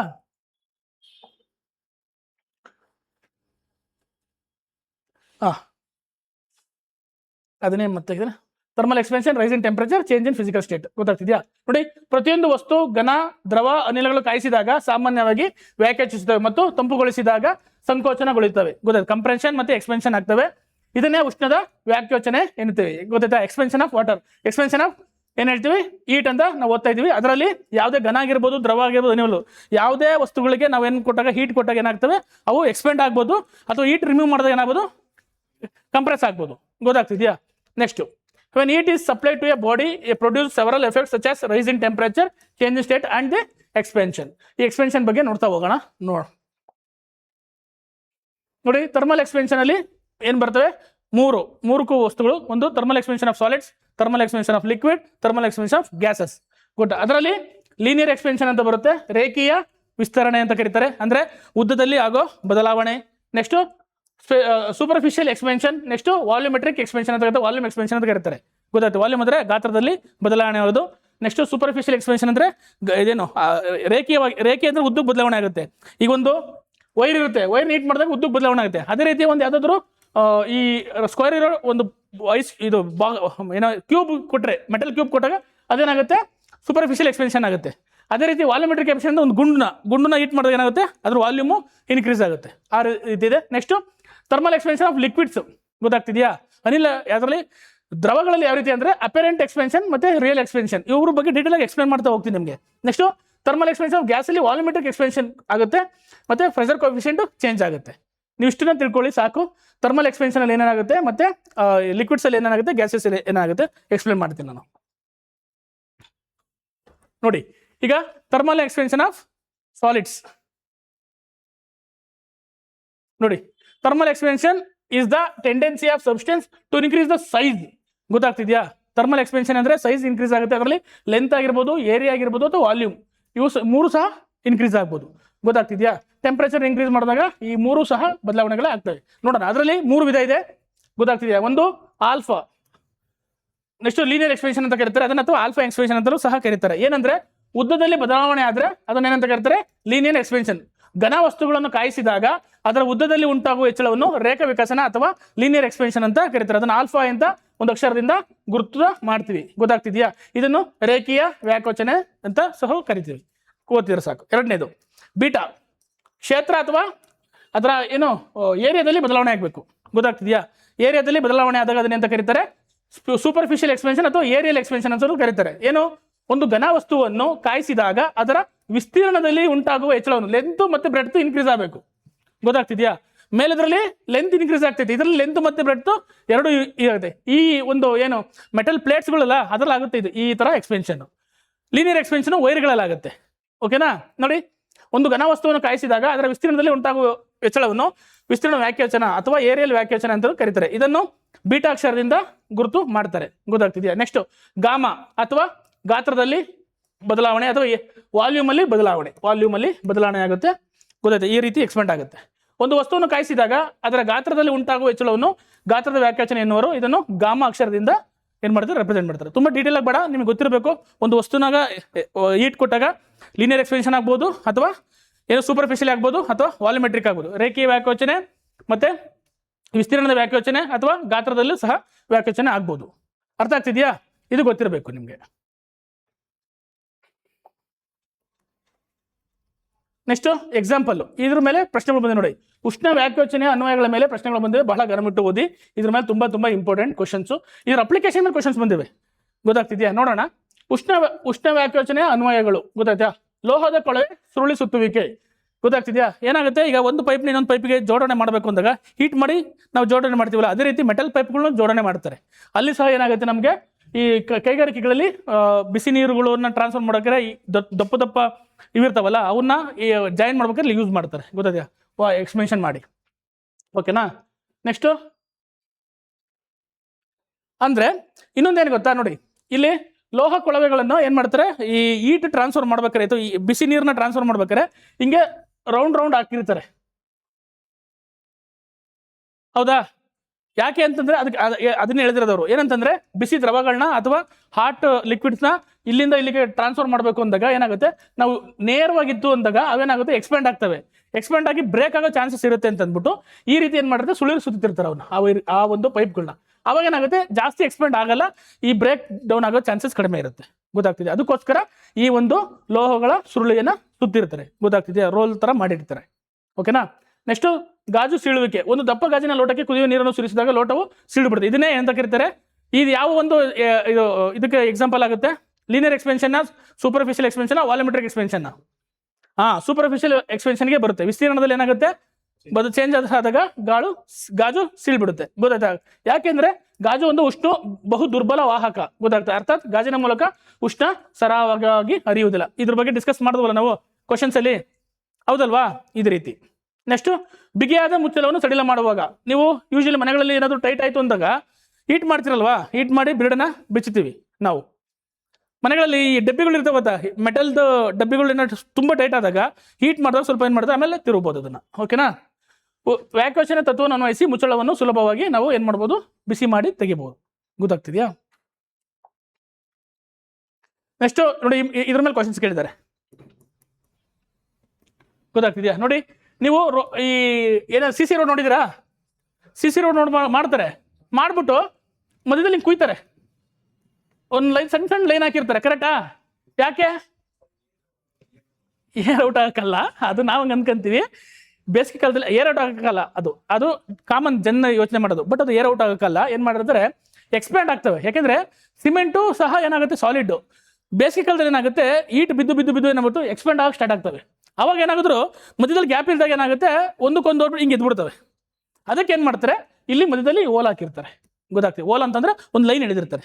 ಅಂದ್ರೆ ಆ ಲೆವೆಲ್ಗೆ ಎಕ್ಸ್ಪೆಂಡ್ ಆಗಲ್ಲ, ತುಂಬ ಟೆಂಪರೇಚರ್ ಬಂದು ಎಕ್ಸ್ಪೆಂಡ್ ಆಗ್ತವೆ. ಬಟ್ ಅದಕ್ಕೆ ಒಂದು ಲೈನ್, ಒಂದು ಅರ್ಧ ಇಂಚು ಇಲ್ಲ, ಅದಕ್ಕೆ 1/4 ಇಂಚಿನ ಗ್ಯಾಪ್ ಬಿಟ್ಟಿರ್ತಾರೆ. ಗೊತ್ತಾಗ್ತಿದ್ಯಾ? ನೀವು ಬೇಕಾದ್ರೆ ಸಿ ಸಿ ರೋಡಲ್ಲಿ ಗಮನಿಸಿ. ಗೊತ್ತಾಗ್ತಿದ್ಯಾ? ಸಿ ಸಿ ರೋಡ್ಗಳಲ್ಲಿ ಮಾಡ್ತಿರ್ತಾರೆ ಬೆಂಗಳೂರಲ್ಲಿ. ಅಲ್ಲಿ ನೋಡಿ, ಒಂದು ಲೈನ್ನ ಫಸ್ಟ್ ಮಾಡ್ಬಿಡ್ತಾರೆ, ಸಿ ಸಿ ರೋಡ್ ಮಾಡಿಬಿಟ್ಟು ಆಮೇಲೆ ಇದ್ರಲ್ಲಿ ಕುಯ್ತಾರೆ. ಯಾವುದರಲ್ಲಿ ಒಂದು ಮಿಷಿನಲ್ಲಿ ಕುಯ್ತಾರೆ. ಅರ್ಥ ಆಗ್ತಿದ್ಯಾ? ಇದು ಅದಕ್ಕೆ ಕಾರಣ. ನೆಕ್ಸ್ಟು ತಾಪಸಾಪಿ ಸ್ವಿಚ್ಗಳು ಅಂತ ಬರ್ತವೆ. ಈ ಸ್ವಿಚ್ಗಳು ನೀವು ಐರನ್ ಬಾಕ್ಸ್ಗಳು ನೋಡಿರ್ತಿರಲ್ವಾ? ಐರನ್ ಬಾಕ್ಸಲ್ಲಿ ಏನಾಗುತ್ತೆ, ಒಂದು ಸ್ವಲ್ಪ ಹೊತ್ತು ಹೀಟ್ ಆಗ್ತಿದ್ದಂಗೆ ಟಕ್ ಅಂತ ಒಂದು ಸೌಂಡ್ ಬರುತ್ತೆ. ಆ ಸೌಂಡ್ ಬಂದು ಏನಾಗುತ್ತೆ, ಆ ಎಲೆಕ್ಟ್ರಿಸಿಟಿ ಕಟ್ ಆಗುತ್ತೆ. ಗೊತ್ತಾಗ್ತಿದೆಯಾ? ಯಾಕೆ ಅಂತಂದ್ರೆ ಈ ತಾಪಸ್ತಾಪಿ ಸ್ವಿಚ್ಗಳನ್ನ ಏನು ಮಾಡ್ತಾರೆ, ಯೂಸ್ ಮಾಡಿರ್ತಾರೆ ಅಲ್ಲಿ. ಅಂದರೆ ಎರಡು ಡಿಫ್ರೆಂಟ್ ಮೆಟಲ್ ಯೂಸ್ ಮಾಡಿದಾಗ ಒಂದು ಮೆಟಲ್ ಏನಾಗುತ್ತೆ, ಹೀಟ್ ಆಗುತ್ತೆ, ಇನ್ನೊಂದು ಮೆಟಲ್ ಕಡಿಮೆ ಹೀಟ್ ಆಗುತ್ತೆ. ಕಡಿಮೆ ಮೆಟಲ್ ಈ ಜಾಸ್ತಿ ಹೀಟ್ನ ತಗೊಳೋ ಮೆಟಲ್ ಏನಾಗುತ್ತೆ, ಎಕ್ಸ್ಪೆಂಡ್ ಆಗಿ ಓಪನ್ ಅಪ್ ಆಗುತ್ತೆ. ಅವಾಗ ಏನಾಗುತ್ತೆ, ಎಲೆಕ್ಟ್ರಿಸಿಟಿ ಕಟ್ ಡೌನ್ ಆಗುತ್ತೆ. ನೀವು ಟಕ್ಕಂತ ಸೌಂಡ್ ಬರುತ್ತಲ್ಲ, ಅಬ್ಸರ್ವ್ ಮಾಡಿ. ಮತ್ತೆ ಸ್ವಲ್ಪ ಹೊತ್ತಾದ್ಮೇಲೆ ಹೀಟ್ ಕಮ್ಮಿ ಆದ್ಮೇಲೆ ಅದು ಎಕ್ಸ್ಪೆನ್ಷನ್ ಕಮ್ಮಿ ಆಗುತ್ತೆ, ಮತ್ತೆ ಲೈಟು ಆನ್ ಆಗುತ್ತೆ. ಗೊತ್ತಾಗ್ತಿದ್ಯಾ? ಅಲ್ಲಿ ಯೂಸ್ ಮಾಡ್ತಾರೆ ಇದನ್ನು. ನೆಕ್ಸ್ಟು ಮರದ ಚಕ್ರಕ್ಕೆ ಉಕ್ಕಿನ ಪಟ್ಟಿಗಳನ್ನ ಕೂರಿಸೋದು. ಹಳ್ಳಿಗಳಲ್ಲಿ ನೋಡಿರ್ತೀರಾ, ಏನಾಗುತ್ತೆ, ಕಡಾಯಿ ಹಾಕೋದು ಅಂತ ಕರೀತಾರೆ. ನಮ್ಮ ಕಡೆ, ನಿಮ್ಮ ಕಡೆ ಏನಂತಾರೆ ಅದನ್ನು? ಕಡಾಯಿ ಹಾಕೋದು ಅಂತಾರವಾ? ಅಂದ್ರೆ ಫಸ್ಟ್ ನೀವು ಯಾರು ನೋಡಿರ್ಕಿಲ್ಲ ಸಿಟಿನರು, ಹಳ್ಳಿ ಕಡೆ ಇವು ಚಕ್ರಗಳು ಬರ್ತವೆ, ಗಾಲಿ ಮರದ ಚಕ್ರಗಳು. ನೀವು ನೋಡಿಲ್ಲ ಹಳ್ಳಿರಲ್ಲ, ನೀವ್ಯಾರು ಸಿಟಿನ ನೀವೆಲ್ಲ? ಬಂಡಿಗಾಲಿ. ನಮ್ಮ ಕಡೆ ಬಂಡಿಗಾಲಿ ಅಂತ ಕರೀತಾರೆ. ಅವಕ್ಕೆ ಏನಂತಾರೆ, ಲಾಳಲ್ಲ, ಇದು ಏನಂತಾರೆ ಅದಕ್ಕೆ, ನಮ್ಮ ಕಡೆ ಏನಂತಾರೆ ಬರ್ತವೆ ನನಗೂ. ಇದನ್ನ ಹಾಕೋದು, ಹಾಕೋದು ಅಂತ ಕರೀತಾರೆ. ಕರೆಕ್ಟ್, ಹಾಕೋದು ಅಂತ ಕರೀತಾರೆ. ಹೀಟ್ ಮಾಡ್ತಾರೆ. ಒಂದು ರೌಂಡು ಮೆಟಲ್ ಇದಿರುತ್ತೆ, ರೌಂಡು. ಫಸ್ಟು ಉಡನ್ದು ಇದಿರುತ್ತೆ, ಉಡನ್ನು ಚಕ್ರ ಇರುತ್ತೆ, ಅದ್ರ ಮೇಲೆ ಒಂದು ಲೇಯರ್ ಕುಂಡಿಸ್ತಾರೆ ಮೆಟಲ್ದು. ಯಾಕೆಂದ್ರೆ ಉಡನ್ನು ಸವಿಬಾರ್ದು ಜಾಸ್ತಿ ಅಂತ ಅಂದ್ಬಿಟ್ಟು ಅದನ್ನ ಏನ್ ಮಾಡ್ತಾರೆ, ಅದು ಸುತ್ತ ಬೆಂಕಿ ಹಾಕ್ಬಿಟ್ಟು ಅದು ಹೀಟ್ ಮಾಡಿ ಇದು ಕರೆಕ್ಟ್ ತಂದು ಕೂರಿಸ್ತಾರೆ. ಆಮೇಲೆ ಸ್ವಲ್ಪ ಹೊತ್ತು ಅದು ಸುತ್ತ ನೀರು ಹಾಕ್ತಾರೆ. ನೀರು ಹಾಕ್ದಾಗ ಏನಾಗುತ್ತೆ, ಅದು ಎಕ್ಸ್ಪೆಂಡ್ ಆಗಿದ್ದು ಕಂಪ್ರೆಸ್ ಆಗಿ ಕರೆಕ್ಟಾಗಿ ಕಚ್ಕೊಳುತ್ತೆ. ಇದಕ್ಕೆ ಟೈರ್ ಗಾಡಿಗಳು ನೋಡಿರ್ತೀರಿ ನೀವು ಯೂಶಲಿ ಹಳ್ಳಿಗಳ ಕಡೆ. ಟೈರ್ ಬರೋಕ್ಕಿಂತ ಮುಂಚೆ ಈ ಗಾಲಿಗಳನ್ನ ಯೂಸ್ ಮಾಡ್ತಾ ಇದ್ರು. ದೊಡ್ಡ ಮರದ ಗಾಲಿಗಳು ಯೂಸ್ ಮಾಡ್ತಾ ಇದ್ರು. ಅವಾಗ ಅವು ಕಚ್ಚಾಕಕ್ಕೆ ಅಂತ ಬರೋರು. ಯಾಕೆಂದ್ರೆ ಅವು ಏನಾಗುತ್ತೆ, ಸ್ವಲ್ಪ ದಿನ ಆಗ್ತಾ ಉರುಳ್ತಾ ಏನಾಗವು ಬಿಟ್ಕೊಂಡ್ಬಿಟ್ಟು ಕಳ್ಸ್ಕೊಂಡಿರೋವು. ಆ ಕಳ್ಸ್ಕೊಂಡಿರೋನ ಮತ್ತೆ ಹೀಟ್ ಮಾಡಿ ಕರೆಕ್ಟಾಗಿ ಕುಣ್ಸೋರು. ಗೊತ್ತಾಗ್ತಿದ್ಯಾ? ಅಲ್ಲಿ ಯೂಸ್ ಮಾಡ್ತಾರೆ ಇದು. ನೆಕ್ಸ್ಟ್ ಹಡಗು ಮತ್ತು ಬಾಯ್ಲರ್ಗಳ ರಿವಿಟ್ಗಳ ಜೋಡಣೆ. ಈ ದೊಡ್ಡ ಹಡಗುಗಳಲ್ಲಿ ಏನು ಮಾಡ್ತಾರೆ, ಹೀಟ್ ಮಾಡಿ ರಿವಿಟ್ ಹಾಕ್ಬಿಡ್ತಾರೆ, ಗೊತ್ತಾಗ್ತಿದ್ಯಾ. ಮತ್ತೆ ಅವು ಯಾಕೆಂದರೆ ಅವು ಓಪನ್ ಆಗಬಾರ್ದು ಅಂದ್ಬಿಟ್ಟು ಏನು ಮಾಡ್ತಾರೆ, ಹೀಟ್ ಮಾಡ್ತಾರೆ. ಇದು ಏನಾಗುತ್ತೆ, ಆ ಓಲಿ ಕರೆಕ್ಟಾಗಿ ಕುಂಡಿಸ್ಬಿಟ್ಟು ರಿವಿಟ್ ಹಾಕ್ಬಿಟ್ಟು ಹೀಟ್ ಮಾಡಿದಾಗ ಅದು ಎಕ್ಸ್ಪ್ಯಾಂಡ್ ಆಗುತ್ತೆ. ಅದು ಕರೆಕ್ಟಾಗಿ ಓಲ್ ಕೂತ್ಕೊಳ್ಳುತ್ತೆ, ಒಂದಕ್ಕೊಂದು ಲಾಕ್ ಆಗಿರ್ತವೆ, ಇಂಟರ್ ಲಾಕ್ ಆಗಿರ್ತಾವೆ, ಗೊತ್ತಾಗ್ತಿದೆ, ಅಲ್ಲಿ ಯೂಸ್ ಮಾಡ್ತಾರೆ. ಈಗ ಗೊತ್ತಾ. ನೆಕ್ಸ್ಟು ಯೂಶಲಿ ನಾನು ಹೇಳಿದೆ, ಬೇಸಿಗೆ ಕಾಲದಲ್ಲಿ ಕಂಬಿಗಳು ವ್ಯಾಕ್ಯೋಚನಗೊಳ್ಳುವುದರಿಂದ, ಗೊತ್ತಾಗ್ತಿದ್ಯಾ. ಇನ್ನೊಂದು, ಈ ರೈಲ್ ಕಂಬಿಗಳು ನೋಡಿರ್ತೀರಾ, ಇನ್ನೊಂದು ರೈಲ್ ಕಂಬಿಗಳು, ಆ ರೈಲ್ ಕಂಬಿಗಳು ಸಹ ಇದೇ ಥರ ಏನು ಮಾಡಿರ್ತಾರೆ, ಒಂದು ಕಂಬಿ ಆದ್ಮೇಲೆ ಇನ್ನೊಂದು ಕಂಬಿ ಸ್ವಲ್ಪ ಗ್ಯಾಪ್ ಇಟ್ಟಿರ್ತಾರೆ, ಹೌದಲ್ವಾ. ಯಾಕೆಂದ್ರೆ ಕಾರಣ ಇದೇನೆ, ರೇಖೀಯ ವ್ಯಾಕ್ಯೋಚನೆ ಉಂಟಾಗ್ತವೆ, ಎಕ್ಸ್ಪ್ಯಾಂಡ್ ಆಗಿ. ಈ ಕ್ವಶನ್ಸ್ ಎಲ್ಲ ಬಂದಿದೆ, ಎಲ್ಲ ಕ್ವಶನ್ಸು ಕೇಳಿದ್ದಾರೆ. ತಾಪಸಾಪಿ ಸ್ವಿಚ್ ಆಗಿರ್ಬೋದು, ರೋಡ್ದಾಗಿರ್ಬೋದು, ಮತ್ತು ಇವು ಏನು ಲೈಟ್ ಕಂಬದ ಕಂಬಗಳಾಗಿರ್ಬೋದು, ಕಂಬಗಳಲ್ಲಿ ಯಾಕೆ ಜೋತ್ ಬಿದ್ದಿರ್ತವೆ ಏನಾಗಿರ್ಬೋದು, ಮತ್ತು ಯಾಕೆ ರೈಲ್ ಒಂದು ಕಂಬಿಯಿಂದ ಮತ್ತೊಂದು ಕಂಬಿಗೆ ಗ್ಯಾಪ್ ಬಿಟ್ಟಿರ್ತಾರೆ ಅಂತಂದರೆ, ಏನೋ ವಸ್ತುಗಳು ಹೀಟ್ ಕೊಟ್ಟಾಗ ಎಕ್ಸ್ಪೆಂಡ್ ಆಗ್ತವೆ. ಅದು ಯಾವ ರೀತಿ ಎಕ್ಸ್ಪೆಂಡು, ಲೀನಿಯರ್ ಎಕ್ಸ್ಪೆನ್ಷನ್, ಗೊತ್ತಾಗ್ತಿದೆ, ರೇಖೀಯ ವ್ಯಾಕ್ಯೋಚನೆ ಅಂತ ಕರೀತಾರೆ, ಗೊತ್ತಾಗ್ತಿದೆಯಾ. ಅದು ಆಗೋದ್ರಿಂದ ಅದು ಕಡಿಮೆ ಮಾಡೋಕೆ, ಅಕಸ್ಮಾತ್ ಎರಡು ಟೈಟಾಗಿ ಇಟ್ಟಾಗ ಎರಡು ಏನಾಗುತ್ತೆ, ಎಕ್ಸ್ಪೆಂಡ್ ಆಗಿ ಸ್ವಲ್ಪ ಮೇಲಾಗ್ತಾ, ಅವಾಗ ಟ್ರೈನ್ ಹೋಗೋಕ್ಕೆ ಏನಾಗುತ್ತೆ, ಸಮಸ್ಯೆ ಆಗುತ್ತೆ ಅಂತ 1 ಇಂಚ್ ಅಥವಾ ಅರ್ಧ ಇಂಚು ಗ್ಯಾಪ್ ಬಿಟ್ಟಿರ್ತಾರೆ ಅಲ್ವಾ, ನೋಡಿ ಬೇಕಾದ್ರೆ ಅದನ್ನು. ನೆಕ್ಸ್ಟ್ ಇದೇ ರೀತಿ ಕಬ್ಬಿಣದ ಸೇತುವೆಗಳಲ್ಲಿ ಸಹ ಏನು ಮಾಡ್ತಾರೆ, ಗ್ಯಾಪ್ ಇಟ್ಟಿರೋ ಕಾರಣ ಇದೇನೆ, ಗೊತ್ತಾಗ್ತಿದೆಯಾ. ವಿದ್ಯುತ್ ತಂತಿಗಳು ಬೇಸಿಗೆ ಕಾಲದಲ್ಲಿ ಸಡಿಲಗೊಂಡು ಜೋತು ಬೀಳುತ್ತವೆ ಮತ್ತು ಚಳಿಗಾಲದಲ್ಲಿ ಸಂಕುಚಿತಗೊಂಡು ಕಂಬಗಳನ್ನು ಎಳೆದು ಬಿಗಿಯಾಗಿರ್ತವೆ. ಇದು ಸಹ ರೇಖೀಯ ವ್ಯಾಕ್ಯೋಚನೆಗೆ ಅಪ್ಲಿಕೇಶನ್ಸ್ ಅಲ್ವಾ. ಹಾಗಾಗಿ ರೇಖೀಯ ವ್ಯಾಕ್ಯೋಚನೆ ಬಗ್ಗೆ ನೋಡಿದ್ರಲ್ವಾ, ಇವೆಲ್ಲ ಅಪ್ಲಿಕೇಶನ್ಸ್ ಇದ್ರದ್ದು. ಇದ್ರ ಮೇಲೆ ಕ್ವಶನ್ಸ್ ಬಂದಿದೆ, ಈ ಒಂದು ಸ್ಲೈಡ್ ಮಾಡಿ, ಗೊತ್ತಾಗ್ತಿದೆಯಾ. ನೋಡಿ, ಇವು ಬಾಯ್ಲಿಂಗ್ ಪಾಯಿಂಟ್ ಆಫ್ ಕೆಲವು ವಿವಿಧ ಮೆಟಲ್ಗಳದ್ದು ಬಾಯ್ಲಿಂಗ್ ಪಾಯಿಂಟು, ಗೊತ್ತಾಗ್ತಿದೆಯಾ. ಯಾಕೆ ಟಂಗ್ಸ್ಟನ್ನ ನಾವು ಯಾಕೆ ಈ ಒಂದು ಬಲ್ಬ್ಗಳಲ್ಲಿ ಯೂಸ್ ಮಾಡ್ತಿದ್ವಿ, ಈಗ ಯೂಸ್ ಮಾಡ್ತಾ ಇಲ್ಲ. ಫಿಲಮೆಂಟ್ ಮೊದಲು ಬರವಲ್ಲ, ಈ ಬೂಡ ಬಲ್ಬ್ ಅಂತ ಕರೆಯೋರು, 10 ರೂಪಾಯಿ 15 ರೂಪಾಯಿ ಕೊಟ್ಟರೆ ತಗೊಂಬರಿವಲ್ಲ, 60 ಎಷ್ಟು ಎಂತ ವ್ಯಾಟ ಏನೋ ಯೂಸ್ ಮಾಡೋರು, ಏನೋ ಕ್ಯಾಂಡಲ್ ಅಂತ ಯೂಸ್ ಮಾಡಲ್ವಾ. ಅದರಲ್ಲಿ ಯಾಕೆ ಟಂಗ್ಸ್ಟನ್ ಯೂಸ್ ಮಾಡೋದ್ರೆ, ಇದ್ರ ಬಾಯ್ಲಿಂಗ್ ಪಾಯಿಂಟ್ ಆಫ್ ನೋಡ್ರಿ 3380 ಡಿಗ್ರಿ ಸೆಲ್ಸಿಯಸ್, ಅಂದರೆ ಅಷ್ಟು ಡಿಗ್ರಿ ಕೊಟ್ಟಾಗ ಅದು ಮೆಲ್ಟ್ ಆಗಕ್ಕೆ ಸ್ಟಾರ್ಟ್ ಆಗುತ್ತೆ, ಅಷ್ಟು ಹೀಟ್ನ ಕೊಟ್ಟಾಗ ಇದು ಮೆಲ್ಟ್ ಆಗಕ್ಕೆ ಸ್ಟಾರ್ಟ್ ಆಗುತ್ತೆ. ಅದಕ್ಕೆ ಅದು ಜಾಸ್ತಿ ಬಾಯ್ಲಿಂಗ್ ಪಾಯಿಂಟ್ ಇದು ಕ್ವಶನ್ ಬಂದಿದೆ, ಅದಕ್ಕೋಸ್ಕರ ಹಾಕೊಂಡಿದ್ದೀನಿ, ಗೊತ್ತಾಗ್ತಿದೆ. ಯಾಕೆ ಟಂಗ್ಸ್ಟನ್ನ ಒಂದು ಫಿಲಮೆಂಟಲ್ಲಿ ಯೂಸ್ ಮಾಡ್ತಾರೆ, ಎಷ್ಟು ಟೆಂಪರೇಚರ್ ಕೊಟ್ಟರು ಅದು ಬ್ರೇಕ್ ಆಗಲ್ಲ, ಗೊತ್ತಾಗ್ತಿದೆಯಾ, ಬಾಯ್ಲ್ ಆಗಲ್ಲ ಅಂತ ನೋಡಿಲ್ಲ. ಟಂಗ್ಸ್ಟನ್ ದ್ರವನ ಬಿಂದು ಹೆಚ್ಚಿರುವುದರಿಂದ ಬಲ್ಬ್ಗಳಲ್ಲಿ ಉಪಯೋಗಿಸ್ತಾರೆ ಮತ್ತು ಅತಿ ಹೆಚ್ಚು ರೋಧಕತೆಯನ್ನು ಸಹ ಹೊಂದಿದೆ. ರೋಧಕತೆ ಅಂದರೆ ರೆಸಿಸ್ಟೆನ್ಸ್ ಅಂತ ಕರೀತಾರೆ. ಅಂದರೆ ರೆಸಿಸ್ಟೆನ್ಸ್ ಅಂದರೆ ತನ್ನ ಮೂಲಕ ಹೀಟ್ನ ಬಿಡಕ್ಕೆ ಅಥವಾ ಎಲೆಕ್ಟ್ರಿಸಿಟಿನ ಬಿಡಕ್ಕೆ ಏನು ಮಾಡಬೇಕು, ಆಪೋಸ್ ಮಾಡಬೇಕು, ಅದನ್ನೇ ಅಂತ ಕರೀತಾರೆ, ರೆಸಿಸ್ಟೆನ್ಸ್ ಅಂತ ಕರೀತಾರೆ. ಹೆಚ್ಚು ರೆಸಿಸ್ಟೆನ್ಸ್ ಹೊಂದಿದೆ ಮತ್ತು ಅತಿ ಹೆಚ್ಚು ಬಾಯ್ಲಿಂಗ್ ಪಾಯಿಂಟ್ ಹೊಂದಿದೆ. ಅಂದರೆ ಬಾಯ್ಲಿಂಗ್ ಪಾಯಿಂಟ್ ಅಂದರೆ ಇದನ್ನೇನಾದ್ರು ನೀವು ಆ ಟಂಗ್ಸ್ಟನ್ ಮೆಟಲ್ನ ಲಿಕ್ವಿಡ್ ಮಾಡಬೇಕು ಅಂದರೆ ಎಷ್ಟು ಹೀಟ್ ಕೊಡಬೇಕು, 3380 ಡಿಗ್ರಿ ಸೆಲ್ಸಿಯಸ್ ಕೊಟ್ಟಾಗ ಮಾತ್ರ ಅದು ಏನಾಗುತ್ತೆ, ಮೆಲ್ಟ್ ಆಗುತ್ತೆ. ಅದೇ ರೀತಿ ಕಬ್ಬಿಣ, ತಾಮ್ರ, ಬೆಳ್ಳಿ, ಅಲ್ಯೂಮಿನಿಯಂ ಬೇರೆ ಬೇರೆ ಇದಾವೆ. ನೋಡಿ, ಬರ್ಫ್ ಅಂತಂದರೆ ಲೈಕ್ ಐಸ್, ಗೊತ್ತಾಗ್ತದೆ, ಪಾದರಸ, ಆಲ್ಕೋಹಾಲ್, ಗೊತ್ತಾಗ್ತಿದೆಯಾ. ನೋಡಿ, ಪಾದರಸ ಮತ್ತು ಆಲ್ಕೋಹಾಲ್ ಯಾಕೆ ಯೂಸ್ ಮಾಡ್ತಿದ್ದೀವಿ ಅಂತಂದರೆ ಅತಿ ಕಡಿಮೆ ಏನಾಗಿದೆ, ಬಾಯ್ಲಿಂಗ್ ಪಾಯಿಂಟ್ ಇದೆ, ಗೊತ್ತಾಗ್ತದೆ. ಸ್ವಲ್ಪ ಉಷ್ಣ ಕೊಟ್ಟರೆ ಏನಾಗುತ್ತೆ, ರೈಸ್ ಆಗುತ್ತೆ ಟೆಂಪ್ರೇಚರ್ ಅಲ್ವಾ. ಹಾಗಾಗಿ ಇದು ಗೊತ್ತಿರ್ಬೇಕು ನಿಮಗೆ, ಯಾಕೆ ಟಂಗ್ಸ್ಟನ್ ಯೂಸ್ ಮಾಡ್ತಾರೆ, ಯಾಕೆ ಥರ್ಮೋಮೀಟರ್ಗಳಲ್ಲಿ ಪಾದರಸನ ಅಥವಾ ಆಲ್ಕೋಹಾಲ್ನ ಯೂಸ್ ಮಾಡ್ತಾರೆ ಅಂತ. ಅರ್ಥ ಆಗ್ತಿದೆಯಾ. ನೆಕ್ಸ್ಟ್ ನೋಡಿ, ದ್ರವಗಳಲ್ಲಿ ಉಷ್ಣದ ವ್ಯಾಕ್ಯೋಚನೆ, ಥರ್ಮಲ್ ಎಕ್ಸ್ಪೆನ್ಷನ್ ಆಫ್ ಲಿಕ್ವಿಡ್ಸ್, ಗೊತ್ತಾಗ್ತಿದೆಯಾ. When a liquid is heated its molecular moves faster and go faster apart. ನಾವೇನಾದರೂ ಇದಕ್ಕೆ ಹೀಟ್ ಕೊಟ್ಟಾಗ ಏನಾಗುತ್ತೆ, ಅದರಲ್ಲಿರೋ ಮಾಲಿಕ್ಯೂಲ್ಸ್ ಏನಾಗುತ್ತೆ, ಕುದಿಯೋಕ್ಕೆ ಸ್ಟಾರ್ಟ್ ಆಗ್ತದೆ, ಅದು ಬಾಯ್ಲ್ ಆಗಿ ಸ್ಟಾರ್ಟ್ ಆಗುತ್ತೆ, ಒಂದು ಕಡೆ ಇನ್ನೊಂದು ಕಡೆಗೆ ರ್ಯಾಂಡಮ್ ಆಗಿ ಚಲಿಸಕ್ಕೆ ಸ್ಟಾರ್ಟ್ ಆಗುತ್ತೆ. ಅವಾಗ ಅದ್ರದ್ದು ಏನಾಗುತ್ತೆ, ಡೆನ್ಸಿಟಿನೇ ಸಹ ಕಮ್ಮಿ ಆಗಿ ಏನಾಗುತ್ತೆ, ವಾಲ್ಯೂಮು ಜಾಸ್ತಿ ಆಗುತ್ತೆ, ಗೊತ್ತಾಗ್ತದೆ. ಅಂದರೆ ಇವು ಹೀಟಾಗಿ ಎಕ್ಸ್ಪೆಂಡ್ ಆಗ್ತವೆ, ಗೊತ್ತಾಗ್ತದೆ. ಇನ್ಕ್ರೀಸಿಂಗ್ ಇಟ್ಸ್ ವಾಲ್ಯೂಮ್, ಗೊತ್ತಾಗ್ತಿದೆಯಾ. ನೀರು 1 ಲೀಟ್ರ್ ನೀರು ತೊಗೊಂಡಾಗ ಅಥವಾ ಅದರಲ್ಲಿ ಹೀಟ್ ಮಾಡಿದಾಗ ಅದು 1.5 ಲೀಟರ್ ಆಗಿರುತ್ತೆ, ಯಾವ ಟೆಂಪ್ರೇಚರ್ ಒಂದು ಸರ್ಟನ್ ಟೆಂಪ್ರೇಚರ್ ಸ್ಟಾರ್ಟ್ ಕೊಟ್ಟಾಗ, ಗೊತ್ತಾಗ್ತಿದೆಯಾ. ಹಾಗಾಗಿ ಅದನ್ನು phenomena is called thermal expansion of liquids, liquid expand ಆಗೋದಕ್ಕೆ ಕರೀತಾರೆ ಅದನ್ನು. ನೆಕ್ಸ್ಟ್, ದ್ರವಕ್ಕೆ ಉಷ್ಣ ನೀಡಿದಾಗ ಅದರ ಅಣುಗಳ ವೇಗವಾದ ಚಲನೆಯಿಂದ ಪರಸ್ಪರ ದೂರ ಸರಿಯುತ್ತವೆ. ಇದರ ಫಲವಾಗಿ ದ್ರವದ ವಾಲ್ಯೂಮ್ ಏನಾಗುತ್ತೆ, ಹೆಚ್ಚಾಗುತ್ತೆ. ಇದನ್ನು ದ್ರವಗಳ ಉಷ್ಣದ ವ್ಯಾಕ್ಯೋಚನೆ ಅಂತ ಕರೀತಾರೆ, ಗೊತ್ತಾಗ್ತಿದೆಯಾ. ನೋಡಿ, ಇಲ್ಲಿ ಟೆಂಪ್ರೇಚರ್ ಏನು ಕೊಟ್ಟಿಲ್ದಾಗ ಇಷ್ಟಿದೆ ಅದ್ರದ್ದು ಪಾಯಿಂಟು, ಅದು ಕೊಟ್ಟಾಗ ಇದ್ರದ್ದು ಇಷ್ಟು ಏನಾಗಿದೆ, ಅದರದ್ದು ವಾಲ್ಯೂಮು ಜಾಸ್ತಿ ಆಗಿದೆ. ಅರ್ಥ ಆಗ್ತಿದೆಯಾ. ಹಾಗಾಗಿ ಲಿಕ್ವಿಡ್ಸಲ್ಲಿ ಟೆಂಪ್ರೇಚರ್ ಕೊಟ್ಟಾಗ ಏನು ಜಾಸ್ತಿ ಆಗುತ್ತೆ, ಅದರದ್ದು ವಾಲ್ಯೂಮು ಜಾಸ್ತಿ ಆಗುತ್ತೆ, ಗೊತ್ತಾಗ್ತಿದೆಯಾ. ನೆಕ್ಸ್ಟು ಅದರಲ್ಲಿ 2 ಟೈಪ್ ಬರುತ್ತೆ ದ್ರವಗಳ ಉಷ್ಣ ವ್ಯಾಕ್ಯೋಚನದಲ್ಲಿ, ಥರ್ಮಲ್ ಎಕ್ಸ್ಪೆನ್ಷನ್ ಆಫ್ ಲಿಕ್ವಿಡ್ಸ್ ಅಲ್ಲಿ. ಒಂದನೇದು ಅಪರೆಂಟ್ ಎಕ್ಸ್ಪೆನ್ಷನ್ ಅಥವಾ ತೋರಿಕೆಯ ವ್ಯಾಕ್ಯೋಚನೆ, ಮತ್ತೆ ರಿಯಲ್ ಎಕ್ಸ್ಪೆನ್ಷನ್ ಅಂತ ಅಥವಾ ನೈಜ ವ್ಯಾಕ್ಯೋಚನೆ ಅಂತ ಬರುತ್ತೆ. ಏನು ಅಪರೆಂಟ್ ವ್ಯಾಕ್ಯೋಚನೆ ಅಂತಂದ್ರೆ, ಗೊತ್ತಾಗ್ತಿದೆಯಾ, ಪಾತ್ರೆಗಳ ವ್ಯಾಕ್ಯೂಚನ್ ಆಗಿದೆ ಅಂದ್ರೆ ನಾವು ಇಟ್ಟಿರ್ತೀವಲ್ಲ ಪಾತ್ರೆಗಳು ಅದು ಎಕ್ಸ್ಪೆಂಡ್ ಆಗಲ್ಲ, ಅದರಲ್ಲಿರೋ ಲಿಕ್ವಿಡ್ ಮಾತ್ರ ಏನಾಗುತ್ತೆ, ದ್ರವ ಮಾತ್ರ ಏನಾಗುತ್ತೆ, ಎಕ್ಸ್ಪೆಂಡ್ ಆಗುತ್ತೆ. ಅರ್ಥ ಆಗ್ತಿದೆಯಾ? ಅದಕ್ಕೆ ಏನಂತ ಕರೀತಾರೆ, ತೋರಿಕೆಯ ಎಕ್ಸ್ಪೆನ್ಷನ್ ಅಥವಾ ಅಪರೆಂಟ್ ಎಕ್ಸ್ಪೆನ್ಷನ್ ಅಂತ ಕರಿತೇವೆ.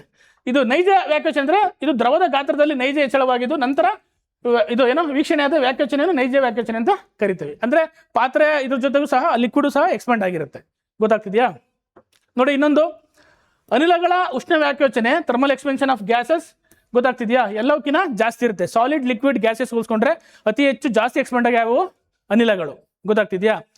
ಫಸ್ಟ್ ಜಾಸ್ತಿ ಘನ, ದ್ರವ, ಅನಿಲ. ಇದರಲ್ಲಿ ಯಾವುದು ಎಕ್ಸ್ಪೆನ್ಷನ್ ಜಾಸ್ತಿ ಅಂದ್ರೆ ಅನಿಲ, ಅದಾದ್ಮೇಲೆ ದ್ರವ, ಆಮೇಲೆ ಘನ. ಗೊತ್ತಾಗ್ತಿದ್ಯಾ? ಅಂದ್ರೆ ಹೆಚ್ಚು ಎಕ್ಸ್ಪೆನ್ಷನ್ ಆಗೋದು ಯಾವ? ಅನಿಲಗಳು. ಗೊತ್ತಾಗ್ತಿದ್ಯಾ? ಇಷ್ಟು thermal expansion of solids, liquids and gases. Next concept ನಾನು ನೆಕ್ಸ್ಟ್ ಕ್ಲಾಸಲ್ಲಿ ಎಕ್ಸ್ಪ್ಲೇನ್ ಮಾಡ್ತೀನಿ.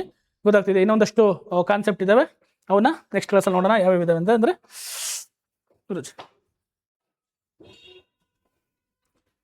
ಓಕೆ, ವಸ್ತುವಿನ ಸ್ಥಿತಿ ಚೇಂಜ್ ಸ್ಟೇಟ್